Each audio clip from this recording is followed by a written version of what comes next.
Hello and welcome. Now in this video, we're actually going to go and look at some of the services that you can offer to other internet marketers and entrepreneurs. Now you'll notice here that we are in the Warrior Forum, and if you look at the address that we are in the warriorforum.com. Now you may or may not have an account at the Warrior Forum. In some cases you may want to get an account so that you can go here and offer some of these services, but we're actually going to be talking about how you can offer them in a different way. But you do want to come to the Warrior Forum so that you can understand what other marketers are looking for in the service. Now you notice here that I've gone inside of the Warrior Forum. I've gone inside of a particular forum that's called the Warriors for Hire, and I'm actually going to show you how you get to that forum right now. Now, you are looking at the Warrior Forum, and what you're going to do is you're going to look at the very front part of the forum. You want to look for this subforum called Warriors for Hire. When you get there, you're going to see that you get to actually search the forum, and you want to go inside of the forum and then click search this forum. You then want to do an advanced search. When you get there, what you're going to do is you're going to actually put in the terms that you want to search for. And the way that I do it is I like to look for the titles only in my search. And this will actually give me those results that I'm really looking for. Otherwise, you can get a lot of irrelevant results. You're going to notice here right away that I've actually gone and I've looked for video creation in Warriors for Hire. And you notice that there are quite a few results here. There are 63 total, and you get a chance to see those people that are actually creating video for other people. And you can look at that and look at some of their listings to see what they're looking for. One of the great things about the Warrior Forum is you'll actually get to see some of the replies and how people created the service, maybe what they did and did not do fully when they were servicing customers. You'll also see here that I can actually put in here creation. Right, and you can see there are people who just do the creation process. I've also done a search for voiceover, and so again, if you've got audio equipment and you can actually do the actual voiceover, you can go inside of the Warrior Forum again to see what a service looks like. I understand that you can do any of these services on Fiverr that may or may not necessarily be the market that you're looking for. You can do that, but what we're talking about is creating the service that other internet marketers want so that you understand how to do it for their business. I'm actually going to show you here. Here's someone who's offering a webinar service. Right, you can see what they're looking for. They've actually got their tools on the Warriors for Hire section. Right, so they're offering a webinar service. You can also see that there's someone who writes sales copy.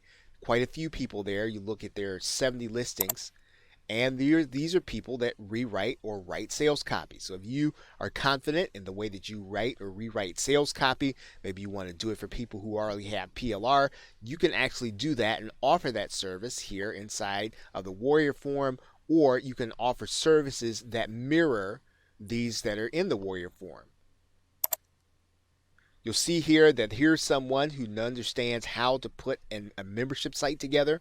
So this is someone who obviously understands whether it's optimized press or whatever membership site software that's out there. If you have that software, you can actually offer the service to be able to set people up in their membership site.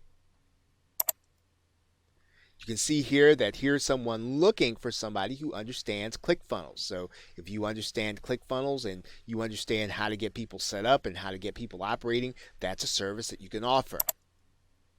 You can offer Facebook ad management. So again, now you do need to understand how this actually works, but once again, it is a service that you can offer people in addition to actually doing the actual work of doing your own Facebook ads. And one of the things I want to show you right here is that here's someone who actually does interviews, and they actually give you some of the assets that go along with it, and you can buy an interview service. Right? They'll do a third-party interview of you. So basically, you want to poke around the Warrior Forum so you can find out what marketers are looking for. Go to the Warriors for Hire section. In some cases, you can go to the classified ad section.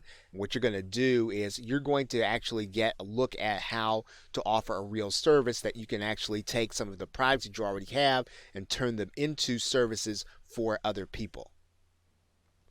Okay, so with that, thanks, and I'll see you in another video. You are now looking at the Warrior Forum, and we are looking here because this is going to be one way for you to list your services to other internet marketers. And you notice that there is a form here called the Warrior Special Offer Form. And the form that you're going to be looking at, actually you're going to look at two. You're going to look at the Warriors for Hire section. You're going to look at the Warrior Classified Ad section. Both will cost you $20 to list a particular service there. And in the Warriors for Hire section, you want to take a look at some of the other ads, as we've talked about in another video, and structure yours accordingly. You're also going to want to look at the classified ad section, and you're going to want to list something and structure it accordingly. Now, that's not going to be the only way for you to be able to list what it is that you're going to do, and it's actually not even the most effective way.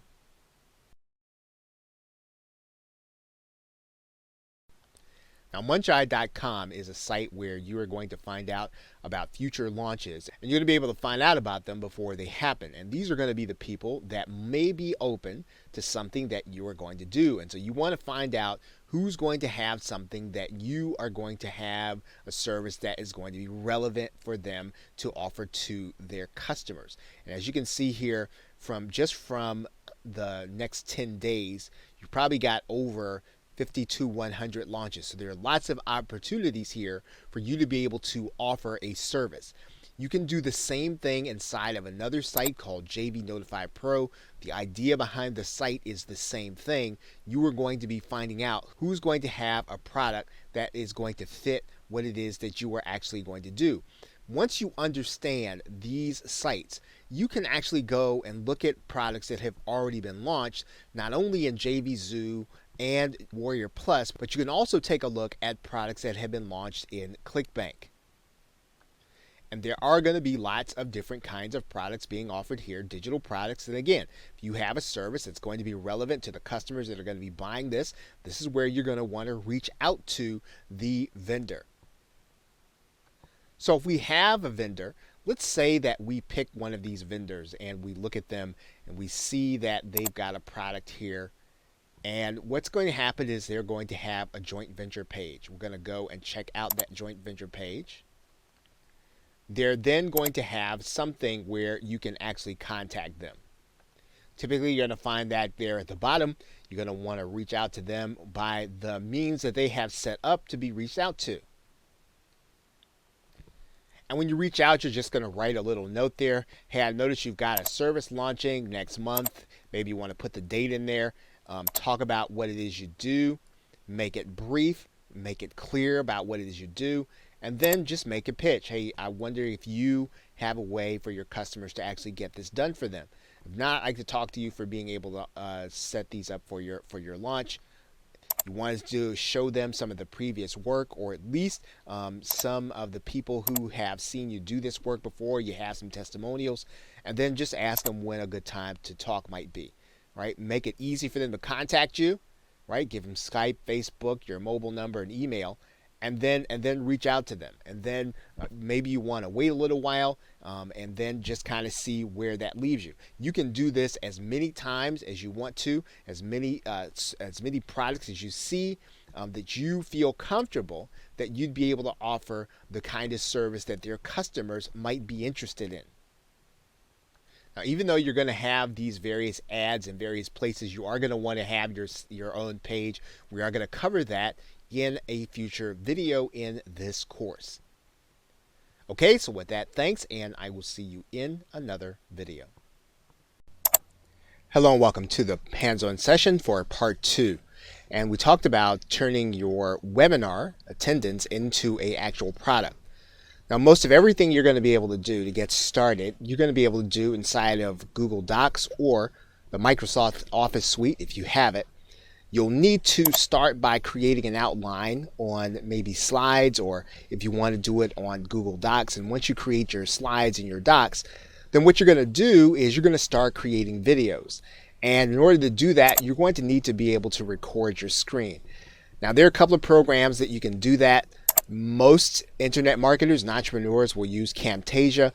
However, there is a $300 price tag to Camtasia. you can get the free trial, which will last for 30 days. That will give you time to go ahead and record your videos. Hopefully, if you can sell the course, then you'll be able to have your fee for Camtasia in order to activate it permanently. Now, if you don't want to upgrade to Camtasia and $300 is too spicy of a price, you can do programs like Screencast-O-Matic. Now, they do have an activation fee. They don't do as much in terms of editing, but you can actually get your video recorded where you are actually recording your screen on a program like Screencast-O-Matic.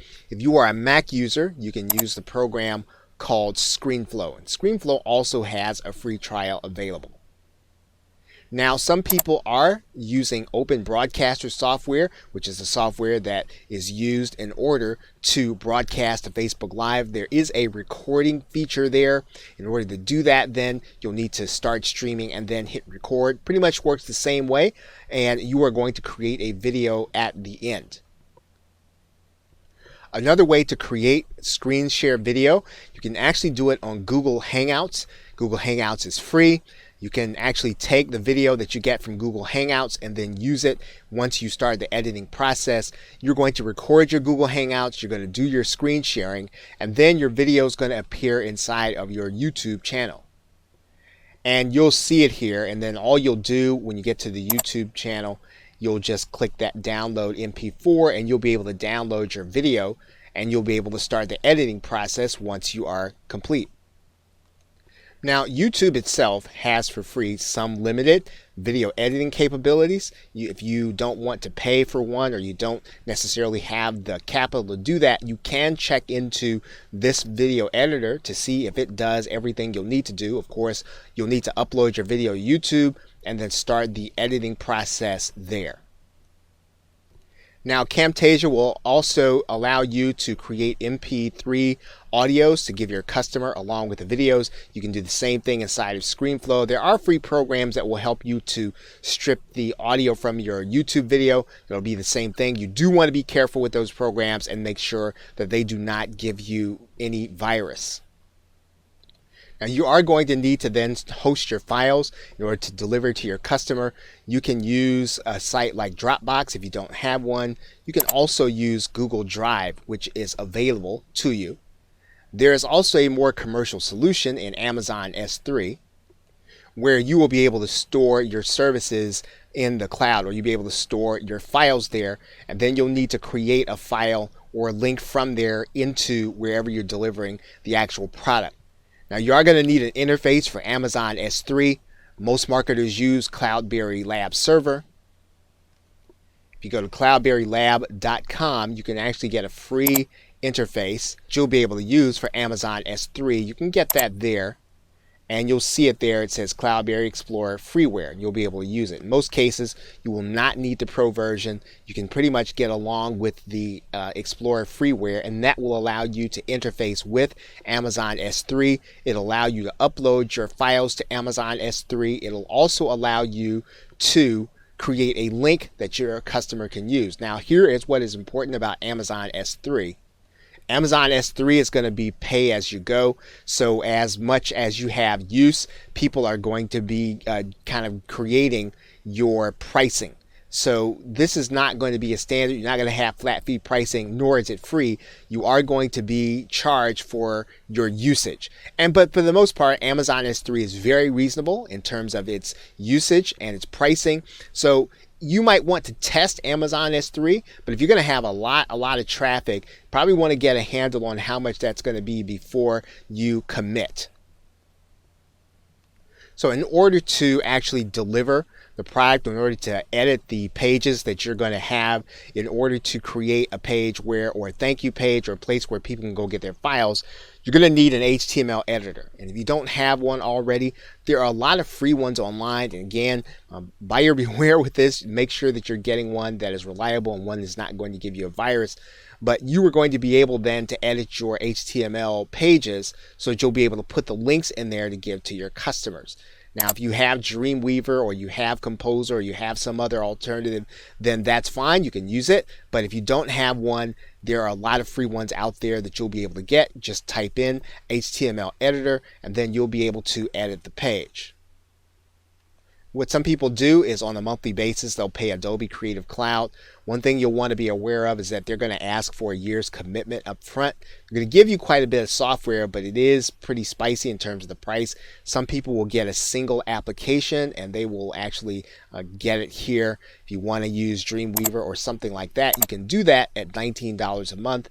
But again, you want to make sure that you're going to have use of it and you're going to be using it on a continual basis, because again, this is going to be a year's commitment when you actually get Adobe Creative Cloud. But it's worth looking into because a lot of these software programs are going to be useful to you if you're going to be creating products like this one on a regular basis.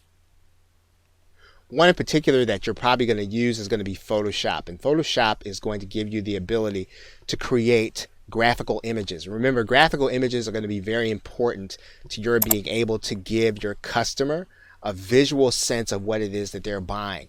And in some cases, you can get Photoshop Creative Cloud for $9.99 a month. You might want to get it along with a second application, but this is going to be important. Now, there are software programs that will do the same thing that Photoshop will do in a limited sense.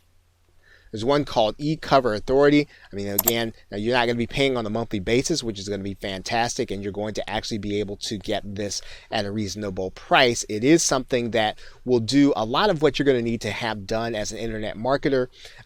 Ultimately, though, you're going to have a lot more flexibility if you know and learn how to use a program like Photoshop. Now, there are some other things that you're going to need in order to complete this process. One is a shopping cart experience, or a way to deliver your product once a customer actually clicks their button. Now, you can use PayPal, but there are programs out there like Genius Marketing Pro that will deliver your product. There are programs like Rapid Action Profits, which is not cloud-based, which actually operates on your server, and you'll be able to create a shopping cart experience. This is an older program, a little complicated to use, but it does allow you to save lots of costs when you actually start to use it. And then there's also ClickFunnels. ClickFunnels is about $97 a month for the lower level. This will give you the shopping cart experience and something else called one-click upsells. This is also available through a program called Digital Access Pass. If you'd rather use a WordPress platform, you can actually deliver your customer through this shopping cart experience. Now, they're going to be paying through PayPal, but you're going to be creating all that on your site.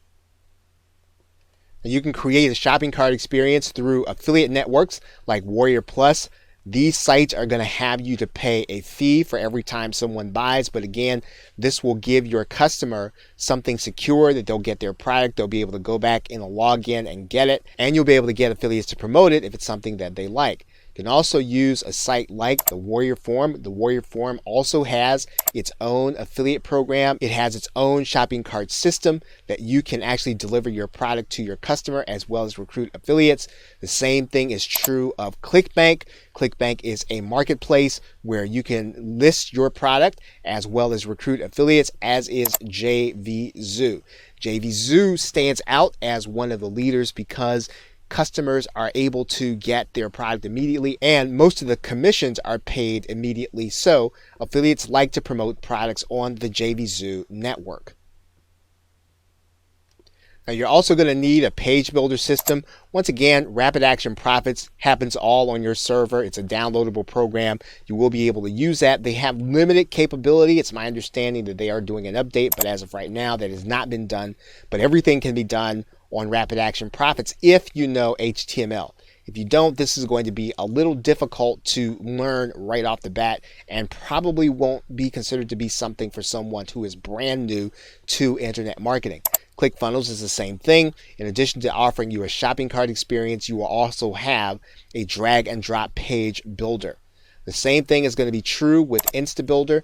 InstaBuilder is actually a WordPress plugin where you are going to be able to use InstaBuilder to create your pages and then deliver your customer their product. Now, the delivery process doesn't happen inside of InstaBuilder. All that's really going to happen here is going to be that you are going to create your page. And as you can see, their product is listed on ClickBank.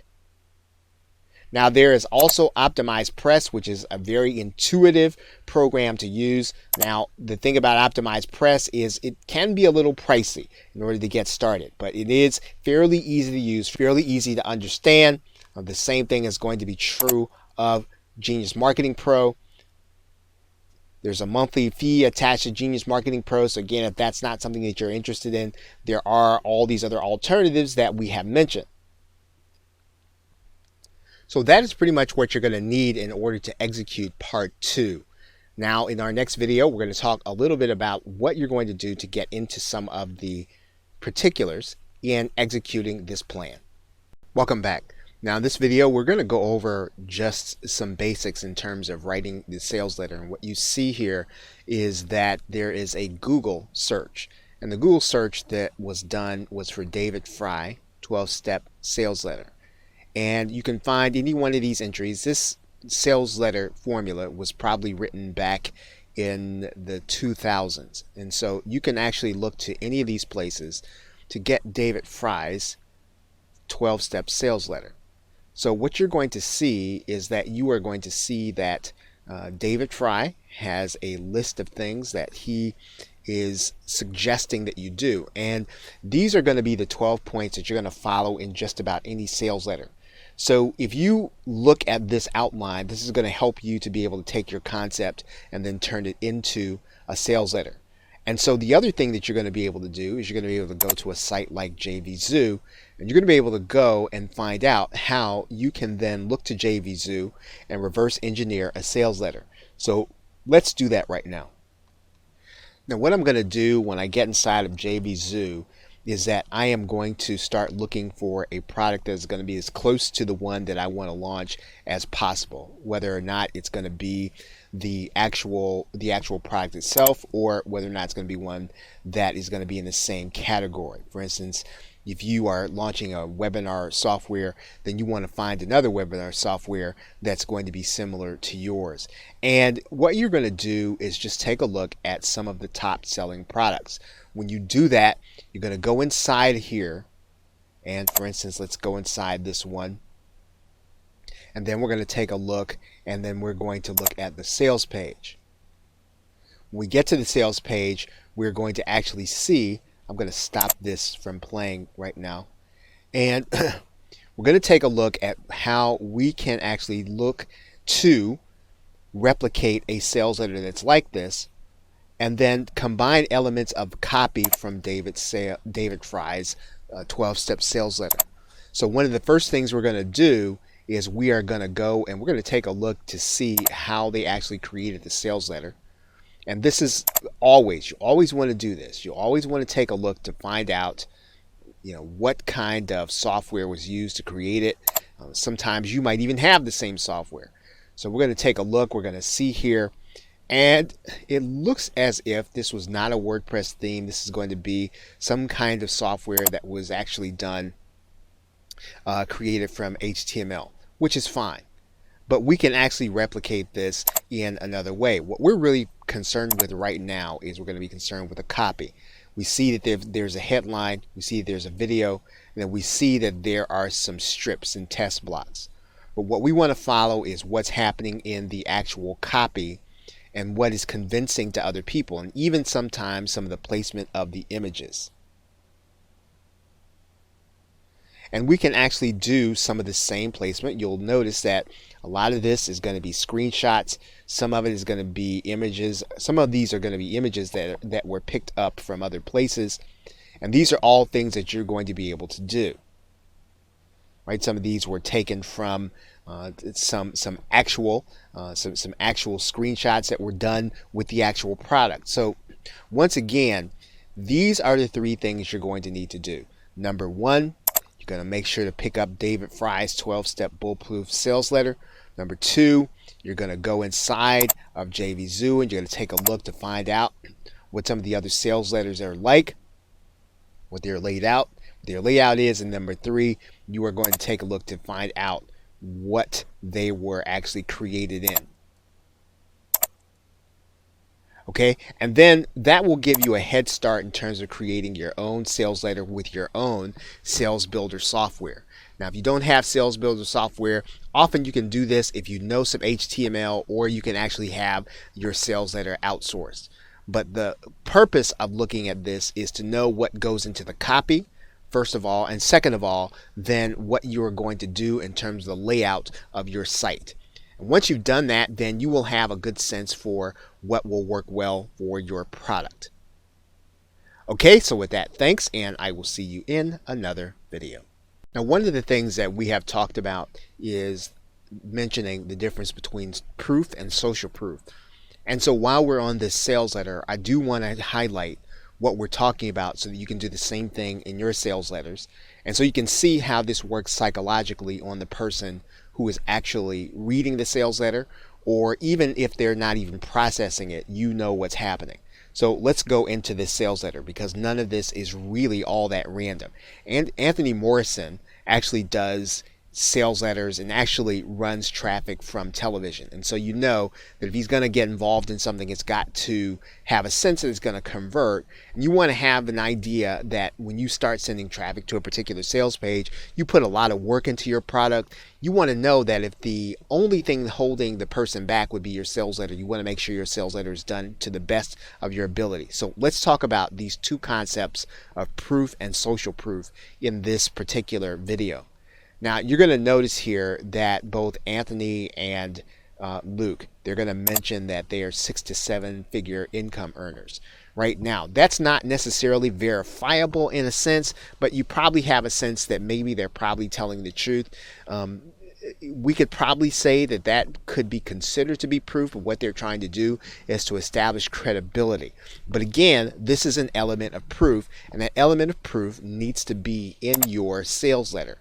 The other thing you're going to see is this, right? Facebook Live is the fastest growing video streaming service. That's probably verifiable, right? Now, they're not going to give you statistics here, but they're making a claim about Facebook. It has nothing to do with their product, has nothing to do with whether or not their product is going to work. What they're selling you on here is that Facebook Live is a place that you want to be. Setting you up that you need to get this product so that you can be someplace where people are actually going to be, where the fastest growing video streaming service is going to be. And so you are going to see here that they're going to make a claim here. And you and I, whether or not we read this, we do process it. Facebook live streams are watched 3 times as long as any other video. With Facebook Live being the fastest growing live streaming service in the world, it's something you need to be on right now. Now again, these two statements, right? Facebook Live streams are watched 3 times as long as any other device. Facebook Live, and again, they make the claim again. They're re-emphasizing this fact that this is something that's happening. Now, the other thing they're going to do is, again, we're going to do more proof, right? And this is more proof that live streaming is a place you want to be. So they're talking about live streaming. They're talking about Periscope. They're talking about Snapchat. They're talking about Twitch and Blab and YouTube Live and webinars. And so this, again, is the concept. They're talking about the concept of live streaming. Again, live streaming is big. That's the proof. Facebook live streaming is big. That's even more proof. And so now, since their product is about Facebook Live, you're going to get the idea, or you're going to get the sense that, well, man, maybe this is someplace I need to be. Now, you're going to see here in this image that they have taken the proof and they've made it visual, right? So they've got more information about live streaming. Again, as you move down the sales letter, what they are trying to do is to make sure that you understand exactly what's happening with live streaming so that you'll be set up to think about, well, maybe I do need to get involved with Facebook Live if I'm not involved. And if I am involved in Facebook Live, then I want to consider this product. Maybe I already know this information. So let's go on. Now, even though they're talking about a benefit, personal branding, they're actually mixing this with an element of proof and social proof. In other words, look, Dwayne The Rock is on here, right? Dwayne The Rock Johnson is on here. So if he can be on here and he figures it's Facebook Live is worth being on, maybe I need to be on it too. That's the idea. That's what they're trying to communicate here. I mean, there is more in this sales letter, and it's a great example of how you're going to use proof and social proof. Now, let's move on. Again, this sounds like a personal testimony. This sounds like something that actually happened. I noticed Mark Zuckerberg himself do a behind-the-scenes tour of Facebook. But really what this is it's more proof. right? They're adding proof. In other words, Mark Zuckerberg himself is actually using it. Now you might say, well, Mark Zuckerberg is head of Facebook. He would do that. But again, all this is really doing psychologically is it's saying that, hey, this big celebrity uses live streaming. This big celebrity uses live stream for their company. They're using Facebook Live. Why are you not using it?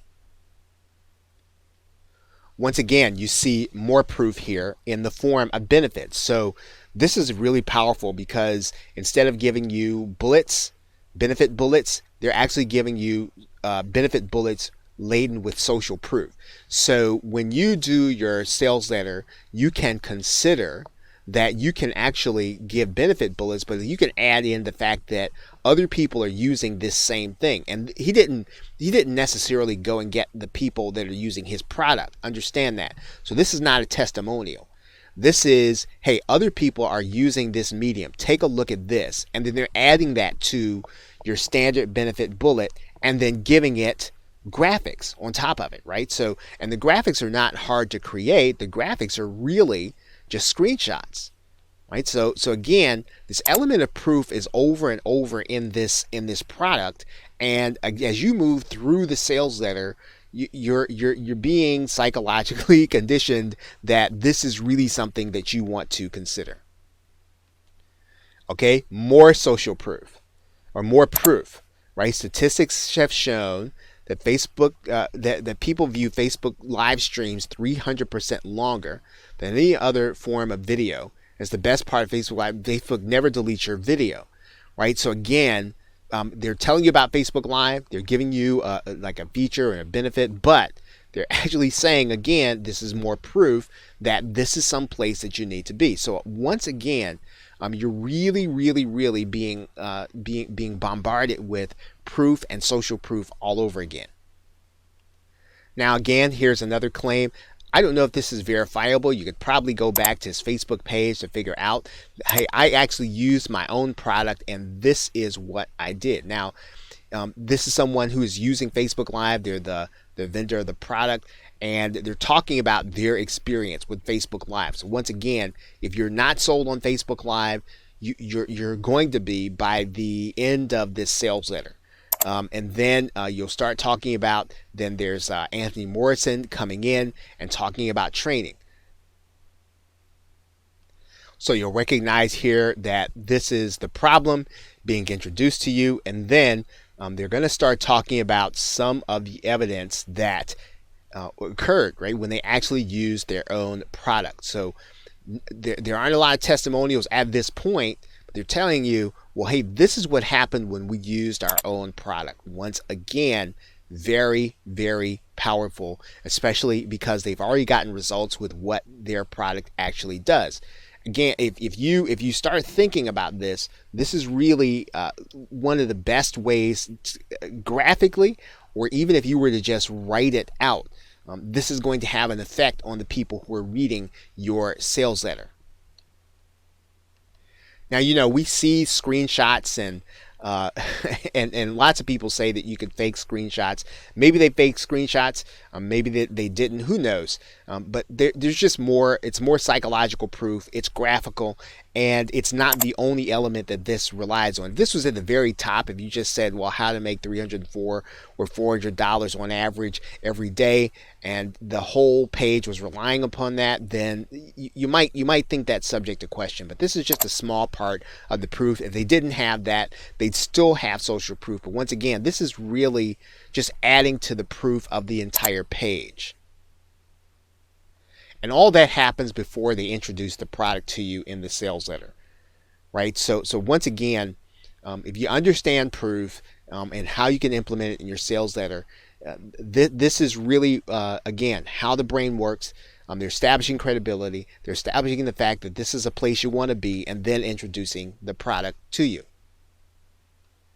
Now, one of the best elements of proof is going to be this little demo here. And so you're going to see this here. You can turn on this demo and you're going to actually see, we're not going to go through the whole thing here, but they're demoing the product. They're showing it to you. They're showing it to you at work, showing it to you doing what it is supposed to do.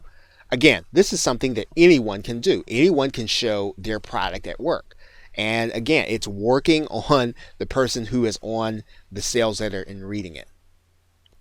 And all of that happens before you even get into features and benefits. All the other things are just style and features and benefits. This is the thing that you have traditionally heard you've got to do in your copy, what's going to be in the product and what people are going to get. Again, you're going to do all that stuff anyway, right? But understand the basis of proof and social proof in this sales letter, and I think you'll understand how you can beef up what it is that you're doing and what it is that you can actually add to in terms of urgency before a person even gets to the point where they're looking at price. The price isn't given until the very end because the value needs to be built up. And of course, some people are not even going to read this sales letter, but some people are. And the people who are going to read through the sales letter, or at least scroll through it, they're going to be given a powerful sense of value before they even get to the end. Okay, so 2 sets of buy buttons then, PS, PPS, and then that's the end of the sales letter. So I hope that this has been helpful for you in terms of being able to dive into the psychology of a sales letter, how you can be more effective in how you write it, and especially understanding the elements of proof and social proof. And one of the things that is necessary to conclude this video by saying is this. You'll notice that there are no testimonials on this page. So testimonials are not so much the issue. The issue is providing people with proof that the concept works, social proof that this product has worked for some people, and the social proof was actually generated by the people who created the product. So you don't have to have testimonials if you have fantastic proof and if you have proof that the concept is going to work for people because of the scientific evidence that people are on, in this case, Facebook Live, whatever it is you're talking about. You want to have those elements in your sales letter. Okay, so with that, thanks, and I will see you in another video. Welcome back to this last hands-on video. And in the last section, we talked about the fact that we want to make sure that when we're purchasing, we want to make sure that we're purchasing, not substituting for the things that we really need to do in order to build our business. And one of the things that we talked about here is we talked about the book Deep Work. And we talked about that with respect to the concept of scheduling interaction and making sure that it's focused. Now, this book is by a gentleman named Cal Newport, and it's actually written on Kindle. It's also available on Audible, and it's also available in most public libraries for free. The concept of the book is how can we get the most focused time in on the work that we're trying to do? And he has several strategies in how to do that. And so we talked about this with respect to interacting in groups and interacting in products rather than actually doing the work that's really going to generate content and generate cash for us. And so you want to keep in line, are you really getting the work done? And this book will help you to think through that process and whether or not the interaction that you're getting is the kind that will generate profit. And again, if you're going to buy in order to generate the kind of profit that you really want, you might want to consider some level of coaching, or if the information product actually does it for you, then get the information product. But again, the thinking that you want to do can be developed in this concept in this particular book. We also talked about the book Peak by Anders Ericsson, where he discussed this idea of deliberate practice. And we talked about it with respect to making sure that when you purchase software, that it's really giving you the kind of automation that you want, and that it's really building your business, doing things for you that you cannot do or that you could do, but that the software helps you to do it faster. However, not looking at it in a way to avoid understanding your market, to avoid understanding how to reach your customer, or to avoid understanding your customer in the first place. And so the book, like the others that we have talked about, is available on Amazon, in Kindle, in Audible, and it's typically available in most public libraries for free.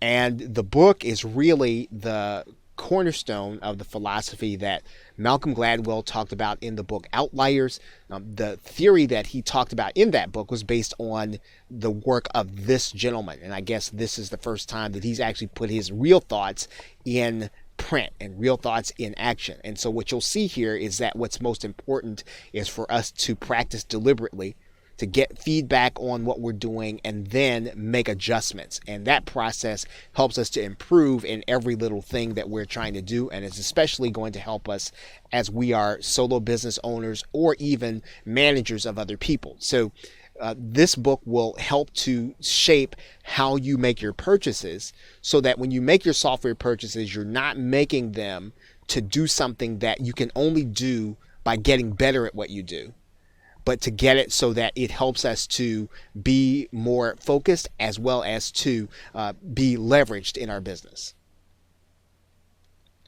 We talked about the book, The Blue Ocean Strategy, and the Blue Ocean Strategy is really about going to some place where there is not a product currently, but that there's a market need. And so we want to make sure that when we use PLR, that we change it into something that the market needs. And that's what we talked about in the Avoid Substitutes section. And that we want to make sure that we are still in the marketplace understanding it, still doing the actual work. This book is also available in all the forms, typically at most public libraries. It's a little older. It's been updated a number of times, but the concept is still the same, that we as business owners and entrepreneurs, we want to swim where there is not red ocean. And the idea about red ocean is that if sharks are there, they're feeding on people, and of course there's blood in the water, and that's where all the sharks go. But we want to go where there's blue ocean, where there are not a lot of sharks there, but that the market is there waiting for a solution for a problem that it has. So if we understand, the more we understand the market, the more we're going to be able to take our PLR to meet that demand, even if we have to go back and change some of it in order to give the market what it wants. We also talked about the book Smarter, Faster, Better, and making sure that we are not buying information instead of making a decision. And so we have to have in mind what it is that we're trying to accomplish, and to think about this in terms of every 7 days. Every 7 days, we should have an idea of what we're trying to accomplish, not only for that week, but what we're trying to accomplish in our business, and that would not be vague. That should not be that we're just trying to make more money or we're trying to make another $2,000. We should have a pretty square goal in mind in how we're doing that. And we need to have an idea of what should be happening every day and some kind of minimum viable activity. So what is it that we can do or we cannot leave the day without doing in order to accomplish that goal? And that's where we kind of brought in the concepts in the book Smarter, Faster, Better. In the book, there's a concept called locus of control, and that we want to remain in control of the process of driving our business. And so what we don't want to do is we don't want to be out of control so that if a launch happens that we're going to jump on it because we don't want to miss it. We want to make sure that the business drives what it is that we need. And so we always want to be inside of that space of what do I need to do in 7 days? What do I have to happen? What do I need to make happen in order to get to that goal? And what's my minimum viable activity? And sometimes there's going to be a launch that'll fit into that. And other times we'll have to buy things that are outside of that launch. But if we're moving in a particular direction, we'll be able to avoid the substitute of buying when we really should be making a decision about how we're going to build and grow our business. Okay, so with that, thanks, and I will see you in another video. Welcome back. So the question is going to be, how do you start a service from your existing purchase? How do you find these people who really need what it is that you have in terms of a specialty?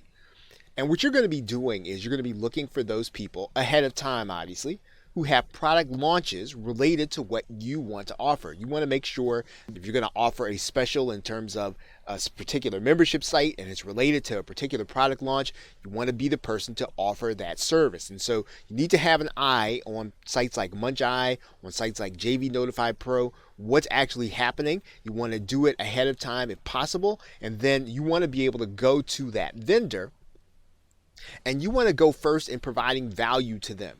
And so you want to make sure that you have the value to offer them, but you want to go first. You don't want to come to them and expect that they're just going to give you a spot on their download page. You want to make sure that you have already offered them some kind of value. This might mean that you're going to have to establish some kind of partnership or relationship prior to their actual launch. And quite frankly, this is not going to sit well with all marketers, especially if they don't know you. You're going to have to ask nicely, and then you're going to have to be okay with no. And the first time that you actually approach someone about this, it's likely that you're going to get a lot of no's. You don't need a lot of yeses in order to make a particular service work, and you haven't lost anything by asking the question. So when you go to a marketer, you go to someone who's got a product launch coming together or a series of product launches, you want to be able to offer them that service. If you need to, show them what it is that you can do. And then you keep asking until you get a yes. That means if you have to ask the vendor for on their next product launch, you go back and you ask them again. Or if you need to continue to ask other vendors, other people who have product launches, you keep asking until you get a yes. Now again, what you're doing is you're just setting up a service, you're setting up a system where you are asking people who already have products that are coming out that you can either be on their download page or that you can be someplace in their members area so that they know that you can offer the service. And it's actually a benefit to the vendor when they have a particular part of their product or what they're teaching, and they need someone that can set other people up. It's actually a benefit to them because it helps their customers. And this is important. Don't rely solely on marketplaces like Freelancer and Upwork. Some of the best opportunities are going to come outside of those traditional marketplaces.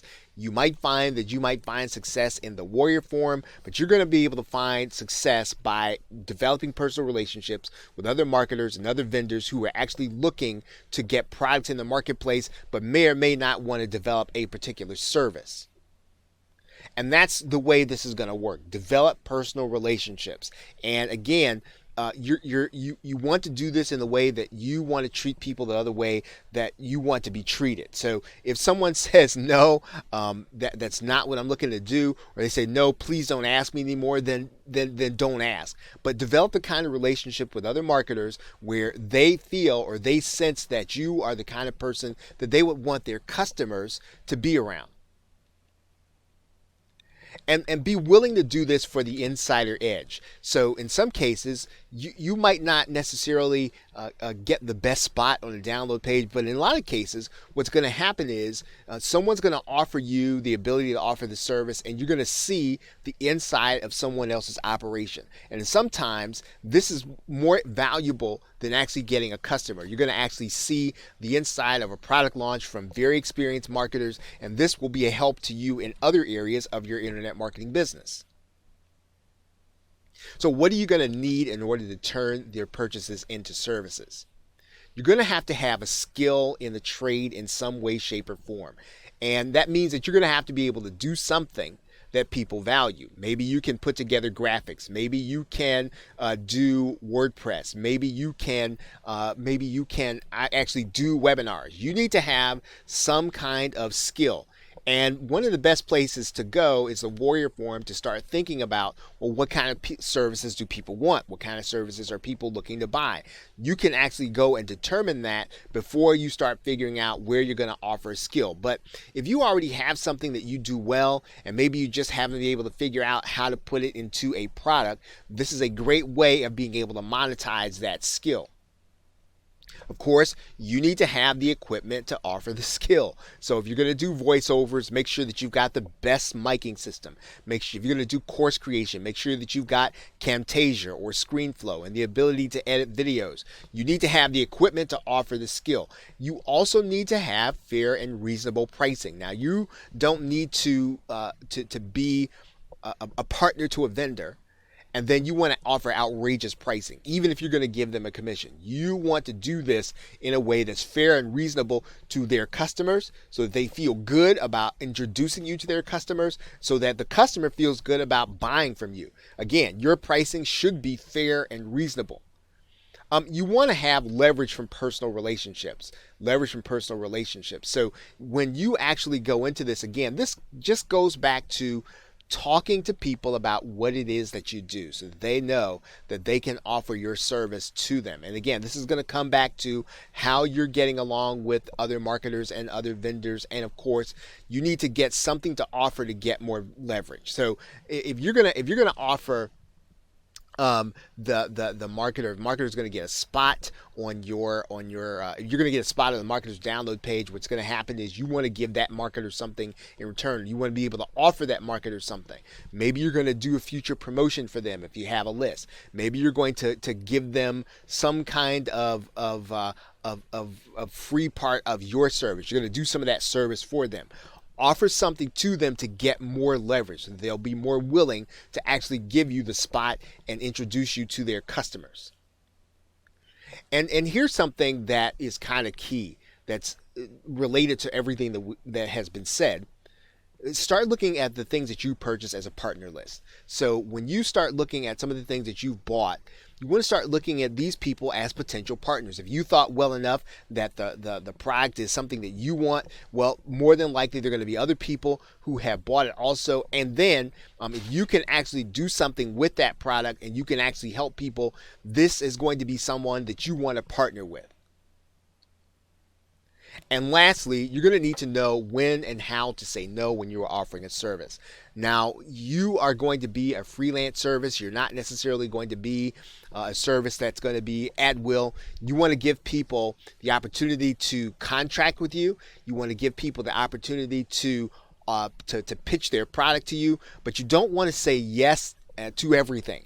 And so you want to have the ability to either shut down your service when you get too busy, or if too many orders are coming in, you want to be able then to say that you are full or that your calendar is full. In some cases, this is going to mean that you want to be able to offer an appointment calendar. So then make sure that you know when and how to say no, and that is built into the business and the service that you are offering. Okay, so with that, thanks, and I will see you in another video. Part 2, turning webinar attendance into products. Now, if the question is what you can do with the products that you already have on your hard drive right now, the most sensible thing to do is to maximize your time. Everything that you're doing in internet marketing, you want to make sure that you're getting the maximum return on that time and how you spend it. So this turning webinars into products is a related strategy that you will look at some of the webinars that you have already attended and that you are attending on a regular basis. Now, when you go to a webinar, what you have to understand is that any good webinar that's converting for the vendor, the content in that sales process is really designed to be true. So you don't have to worry about whether or not it's trying to trick you or to fool you. It really tends to be true because people want you to go ahead and take the next step and buy because what's being presented on that webinar is actually true. What typically happens on a webinar is that it's the how that you typically have to buy or how you speed it up. So in other words, everything that you're hearing on the webinar, you're probably noticing that, yeah, it rings true, it resonates with you.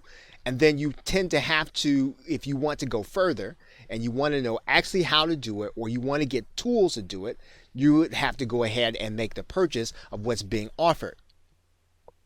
So it's important to note that you are going to be upfront about the idea when you turn this content that you're getting into a product. You're going to be upfront about where it came from. So you don't have to worry about plagiarizing. You don't have to worry about using somebody else's idea and getting in trouble with it. When you actually put these ideas into your products, you are going to be talking about the fact that this is something that you learned on a webinar from this person.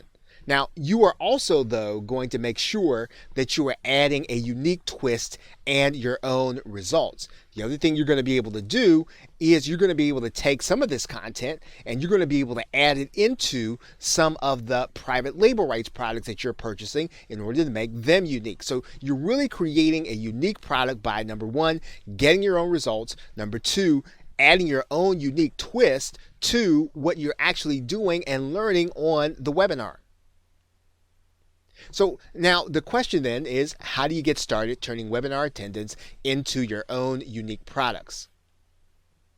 Now, instead of trying to find the right product idea, you want to start looking at really popular webinars. So if you don't have a niche, you don't have a product that you're creating, you want to start looking at the webinars that everyone's attending and that everyone's talking about. Probably the ones that you're getting in your email box, probably the ones that you're being targeted by on Facebook, the ones that are appearing in your news feed or on your YouTube channel. You want to make sure that you start attending some of those webinars, and when you attend it, you're going to make sure that you're taking great notes.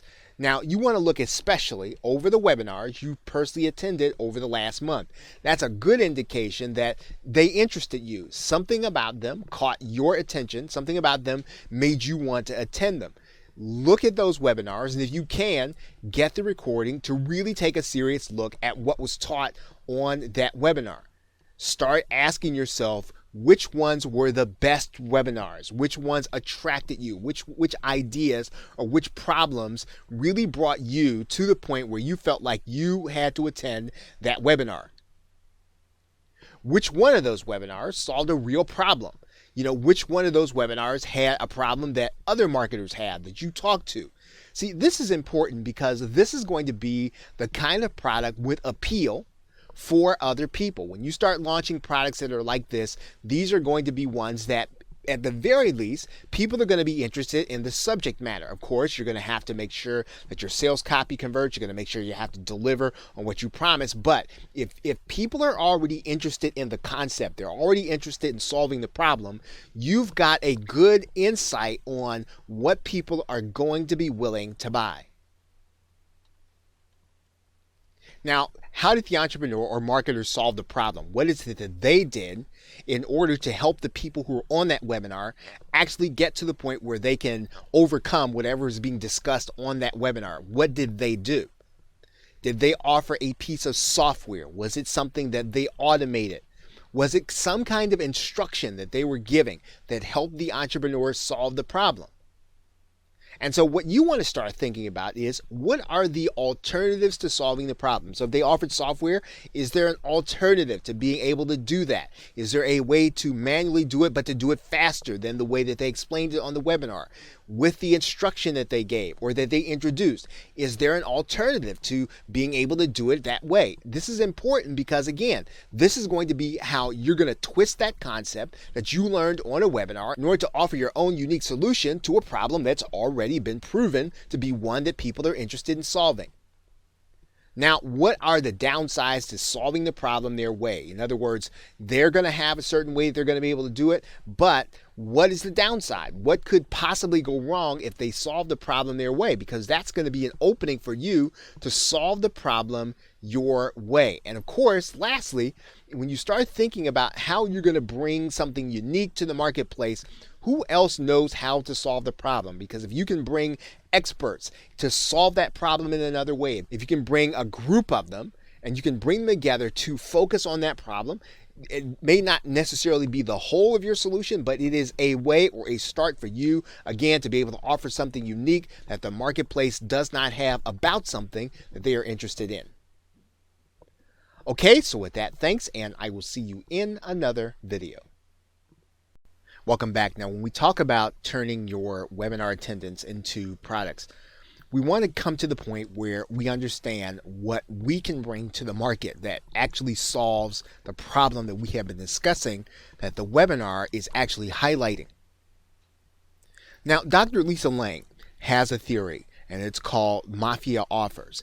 And it's about changing what it is that you can actually offer based on what the market is really requiring. So if you understand what the market really wants, what it's looking for in a solution, even if you don't fully offer that, you can actually turn and consider how you can then offer what it is that the market wants to solve the actual problem. So when you consider that, you want to think about, what can you bring? Can you bring experts to the problem? So in other words, do people want to know, do people want expert opinion about how to solve the problem? Do they want a smorgasbord of people and opinions on what they can do to actually undertake a solution? Do they want automation? So can you bring automation to a problem? In other words, do they want to speed up the process? Do they want to make sure that they're able to do more things? Do they want to do more tracking?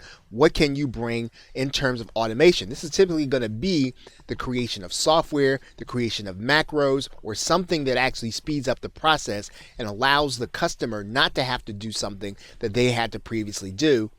Is there a workaround? So maybe there's already software in the market and what you're going to be offering is a workaround. Maybe there's another way to think about solving the problem.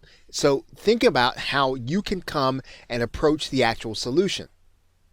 Do they want content? In other words, do they want to be able to teach other people or sell to other people? Can you bring content to a situation? We're probably talking about private label rights and PLR and resale rights and master resale rights. Can you bring tools to solve a problem? So can you actually give them solutions in terms of putting things in their hands that are going to be helping them to actually solve the problem? Now, this probably falls into the area of software, but in some cases, you can actually give them tools that'll operate on the website. Sometimes it can be cloud-based. You want to start thinking about, again, how you can give them tools. And maybe these tools actually operate with the software. So again, think about how you fit in to the solution to the problem. Can you bring them instructions? So is there a part of the instruction that is vague, that they are not necessarily getting the full picture that will help them to be successful? Maybe they don't understand why they're doing something. So think about, again, how you can add to the conversation that is actually already happening. Can you add a service? Right? This kind of goes back to the previous module where we talked about being able to add a service. Sometimes what you can do is you can add a service to an actual problem in order to make sure that it gets solved and that you can implement your own solution. Is there a different formula? Is there a different formula that's going to be cheaper for the buyer? Is there a different formula that's going to be easier for the buyer? Is there a different formula that's going to be more effective? So again, you don't necessarily have to mention the other solution, but can you bring something to the market that works totally better because it's based on a totally different approach to solving the actual problem? Now, let's talk about where we're going to announce our launch. So we want to think about talking to the webinar host. So maybe there's a way that the webinar host can actually offer this as an additional solution. Now, in most cases, this is probably not going to necessarily happen, but this can be a fantastic way of being able to be in front of people on a relevant basis. And again, you want to have that conversation anyway. You want to understand what their business model is and how they intend to approach the solution. Sometimes the vendor, if you've got something that's an add-on to what they're doing, this fits into even what we talked about previously in terms of offering a service. You can actually add on and actually enhance the experience of their customers. You can actually introduce your product in a Facebook group. So you want to make sure that this Facebook group, though, is one where that problem is already being experienced. And of course, you want to have the permission of the person who actually runs the group. Multi-level marketing associates often want new solutions. So you can actually offer this inside of multi-level marketing companies where maybe they've got their own proprietary solution, but you can offer a more efficient one. Sometimes you might offer an affiliate commission, but again, it's a way of being able to get in front of people and to get new customers. Of course, you can be inside of LinkedIn groups and any social media groups. You can do it, especially inside local meetups where this doesn't necessarily take place, as well as local networking groups. So there are a number of places where you are going to be able to take what you're doing and bring your product to a new audience, to bring your solution to a new audience and offer it in a different way. So think about, once again, how you can bring something different to the market that the market really wants. You want to think about making a mafia offer, which is the offer that cannot be refused, even if you have to change what it is you're doing to be able to offer it. That's really the key to being able to make a mafia offer. Okay, so with that, thanks, and I will see you in another video. Part 4. Turn your products into affiliate marketing promotions. Affiliate marketing is a great way to make use of your existing purchases, again, regardless of what the intent was or what the product actually does. Now, when you buy a product and the price point is $27 and higher, one of the things that you can do, and routinely you probably should do, is to consider becoming an affiliate. But the fact of the matter is that any product you have, you should apply to be an affiliate and not just in the internet marketing niche. Now, one of the things is if you don't know the affiliate, sometimes you can end up being placed on what are called delayed commissions, especially when that is JVZoo. Just expect that to be part of the process if you're just getting started. And sometimes, you'll even be turned down by the affiliate. Now, that's just part of the process. Should not be discouraged by that, nor should you not pursue this way because that's going to happen. Now, there are a number of ways for you to be able to promote the product as an affiliate. Now, there are going to be some things that you are going to want to put in place before you start down this path of becoming an affiliate for any product, let alone the product that you are actually using as a marketer. Now, here are the things that you're going to want to have in place. You're going to want to have a website or blog or fan page or some video channel. You need to have a home base or some place where someone can come and experience your content on a regular basis. Now, this can be any of these things. It can be a podcast. It can be something where you are building a platform and you are distributing content. You are going to want to have an autoresponder in place. That means that you can do list building. That means that you can actually have the people on a regular basis, that you can send them an email, and that you can then start to market to them other products and services. You are going to want to have capture pages, mainly because you want to use them to capture new leads as well as to segment your email marketing list. You're going to want to know a little HTML because you're going to need to make a few changes to a sales page, and sometimes it's time prohibitive for you to have to go and outsource this. If you can get in and do a little HTML, edit some of your pages right away to make quick changes in order to test and tweak, this is going to be to your advantage, especially as an affiliate marketer. You're going to want to have some page building software because you're going to have to build bonus pages. You're going to build some bridge pages, and these are going to be the things you're going to need in order to do that. You're going to want to have a range of relevant bonuses. So you're going to want to have lots of things that you can use as bonuses in various products. And again, not all bonuses you're going to put in every product, but sometimes you just want to have a few relevant bonuses for any kind of product that you are going to be promoting.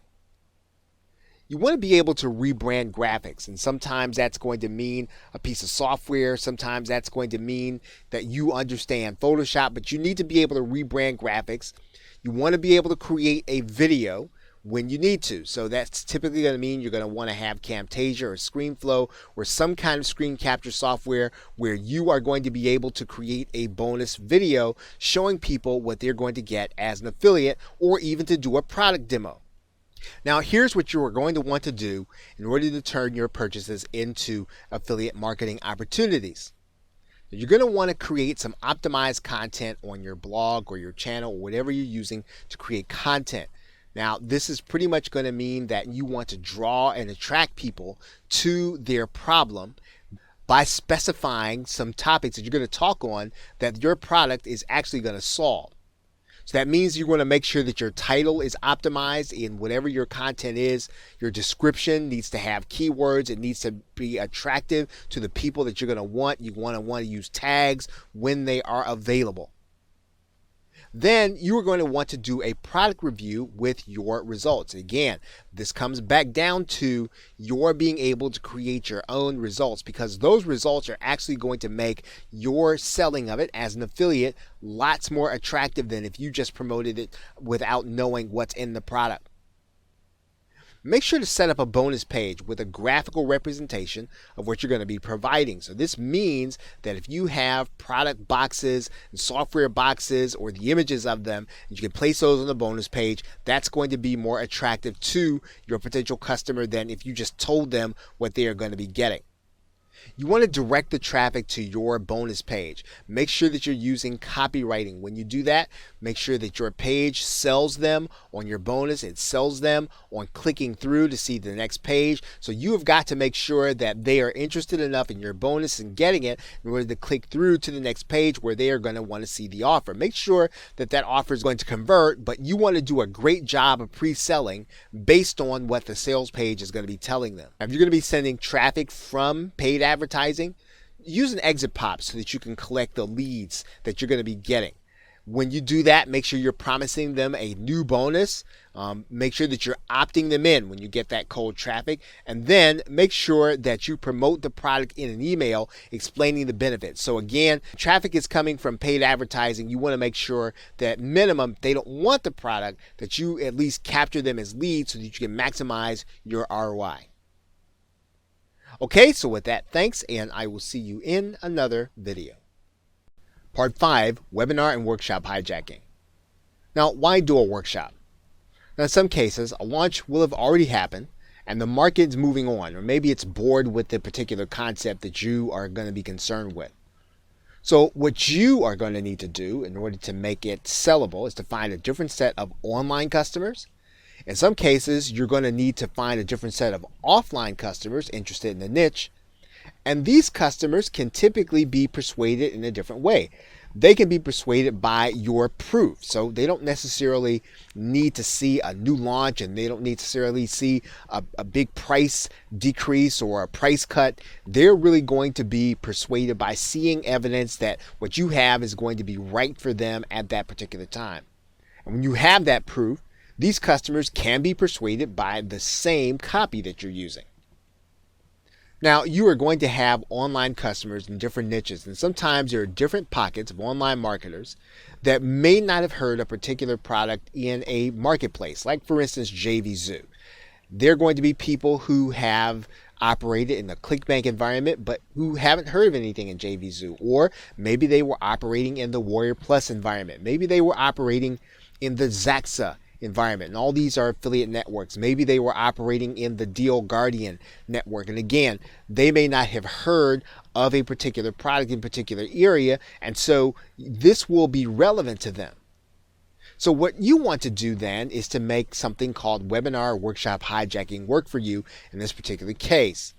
What's going to happen is you're going to be sending traffic to a webinar instead of an actual bonus page. So people are going to have a concept taught to them, and then they're going to be asked or pitched on buying a product.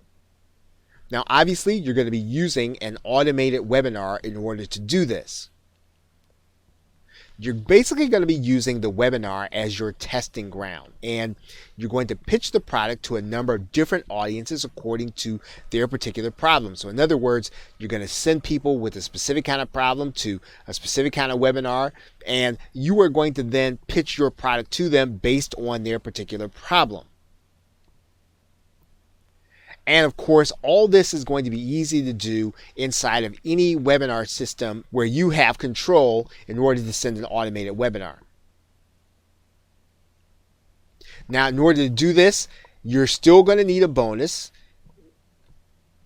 You are going to need to seed the value throughout your presentation. So you're going to be talking about things like what it would cost to fix their problem. What would it cost to have them see a similar solution? You want to have this throughout the presentation. You don't just want to wait till the end to try to convince people with a very low price. You want to be talking to them about the value they should expect to pay over the course of the time during the webinar. What would it actually cost if things got worse for them? And you should be telling them that throughout your presentation. You want to make sure that whatever facility you're using for your automated webinar, make sure that your customer or your potential customer can see the bonus. So in other words, use a visual representation. If you have a graphical software box or something that they can actually visualize what it is they're going to be getting as a result of picking up the purchase through your affiliate link when you are webinar hijacking. And then make sure that bonus is shown to them when the offer is made. So make sure that it is visible to them. If you can use an automated feature so that they can see that bonus, that it's timed so that when the offer comes, they'll actually see the bonus right along with it so that they know they have to act in order to get the bonus in addition to your offer. And finally, make sure that you are watching your stats very carefully because you want to make sure you understand whether or not the webinar is actually converting. You want to know at what point people are leaving. You want to know at what point they are coming in. You want to have a good sense for what the webinar is actually doing for you because again, this webinar is actually taking the place of a bonus page and is actually going to do a main portion of the selling for you. Okay, so with that, thanks, and I will see you in another video. Welcome back. Now in this video, we're going to pick it up where we left off, and we're going to start talking about traffic, how you're going to actually get people to that bonus or landing page using various means. Now, the first thing that really needs to be discussed is having a platform. This is something that will help you to build a traffic base that people are actually coming to satisfy some kind of need for knowledge, and they're coming to you for it. You want to make sure that this is something that you are generating on a regular basis so that your traffic will be continual. Once you have a profitable offer, you want to have people who are coming to your site because they have an interest in something that they're going to get. You use your platform in order to do that. And this could be a blogging platform. It can be a podcasting platform. It can be a video creation platform. Something where people are getting content on a regular basis and they're coming to you for it. Of course, one of the best ways to do that if you don't have a platform, and even one of the ways that you can build your platform, is to use YouTube video. You can optimize YouTube video so that people can find your video in search, click on a link, and then come to your site. Now, they can actually come by clicking on a link inside of your video, which is called an annotation, or they can click on a link that is in your description area. You should probably have a link in both areas. Basically, what you're trying to do is to put videos in places on subjects that people will be interested in order to come to that landing page and then watch your webinar. One of the more popular ways of driving traffic today is using live streaming video. Now that means you can do a live Facebook video, or you can do a live Periscope video, or some other social media outlet. You can also pretty much use YouTube for live streaming. These are great ways of being able to drive people based on their interaction with you and their desire to hear what you're saying in a live medium. Of course, those videos are always made for recordings. People can actually go back and watch the recording, but the fact of the matter is some people like to watch live video. You can always catch people, and then you'll be able to deliver them to your location. Now, there is no better medium to drive traffic than to have an email marketing list. So you should always be list building. You should always be driving people onto your email marketing list through an opt-in page, or however they become your customers. You want to make sure that you are always building your list. This is the most efficient and effective way of getting traffic to anything that you are doing. Now, some people will use targeted Facebook ads as well as targeted YouTube ads. These are fantastic ways of being able to pay for traffic. So targeting your customer and then paying to actually get them to that landing page is a great way of using your resources and to be able to scale up your efforts. Solo ads are also a way that you can pay someone who has an email marketing list to be advertising for you. So what you're going to do is you're going to place your ad for an opt-in, or you're going to write an email which directs people to get something free or directs people to check out your offer, and you're going to have someone else send out that email to their list, and you're going to pay them for that privilege. And this is what a solo ad is. Of course, all of this traffic you want to send to a bonus or landing page so that you can collect leads if they decide not to take you up on your offer. Now, on the landing page, you are going to have what's called an anytime link. And with just about every automated webinar system out there, there is a way for you to click on the link and have your customers start watching a webinar almost instantly. And that is what you are going to want to do. You want to give them some sense of immediate gratification to find out what it is that they're looking for, and for them to be able to watch your video in order to get it, or your webinar. Of course, on the landing page, you are also going to have an exit pop. We've talked about that, so that when people click away, that you're going to see another offer or see an offer to opt in immediately.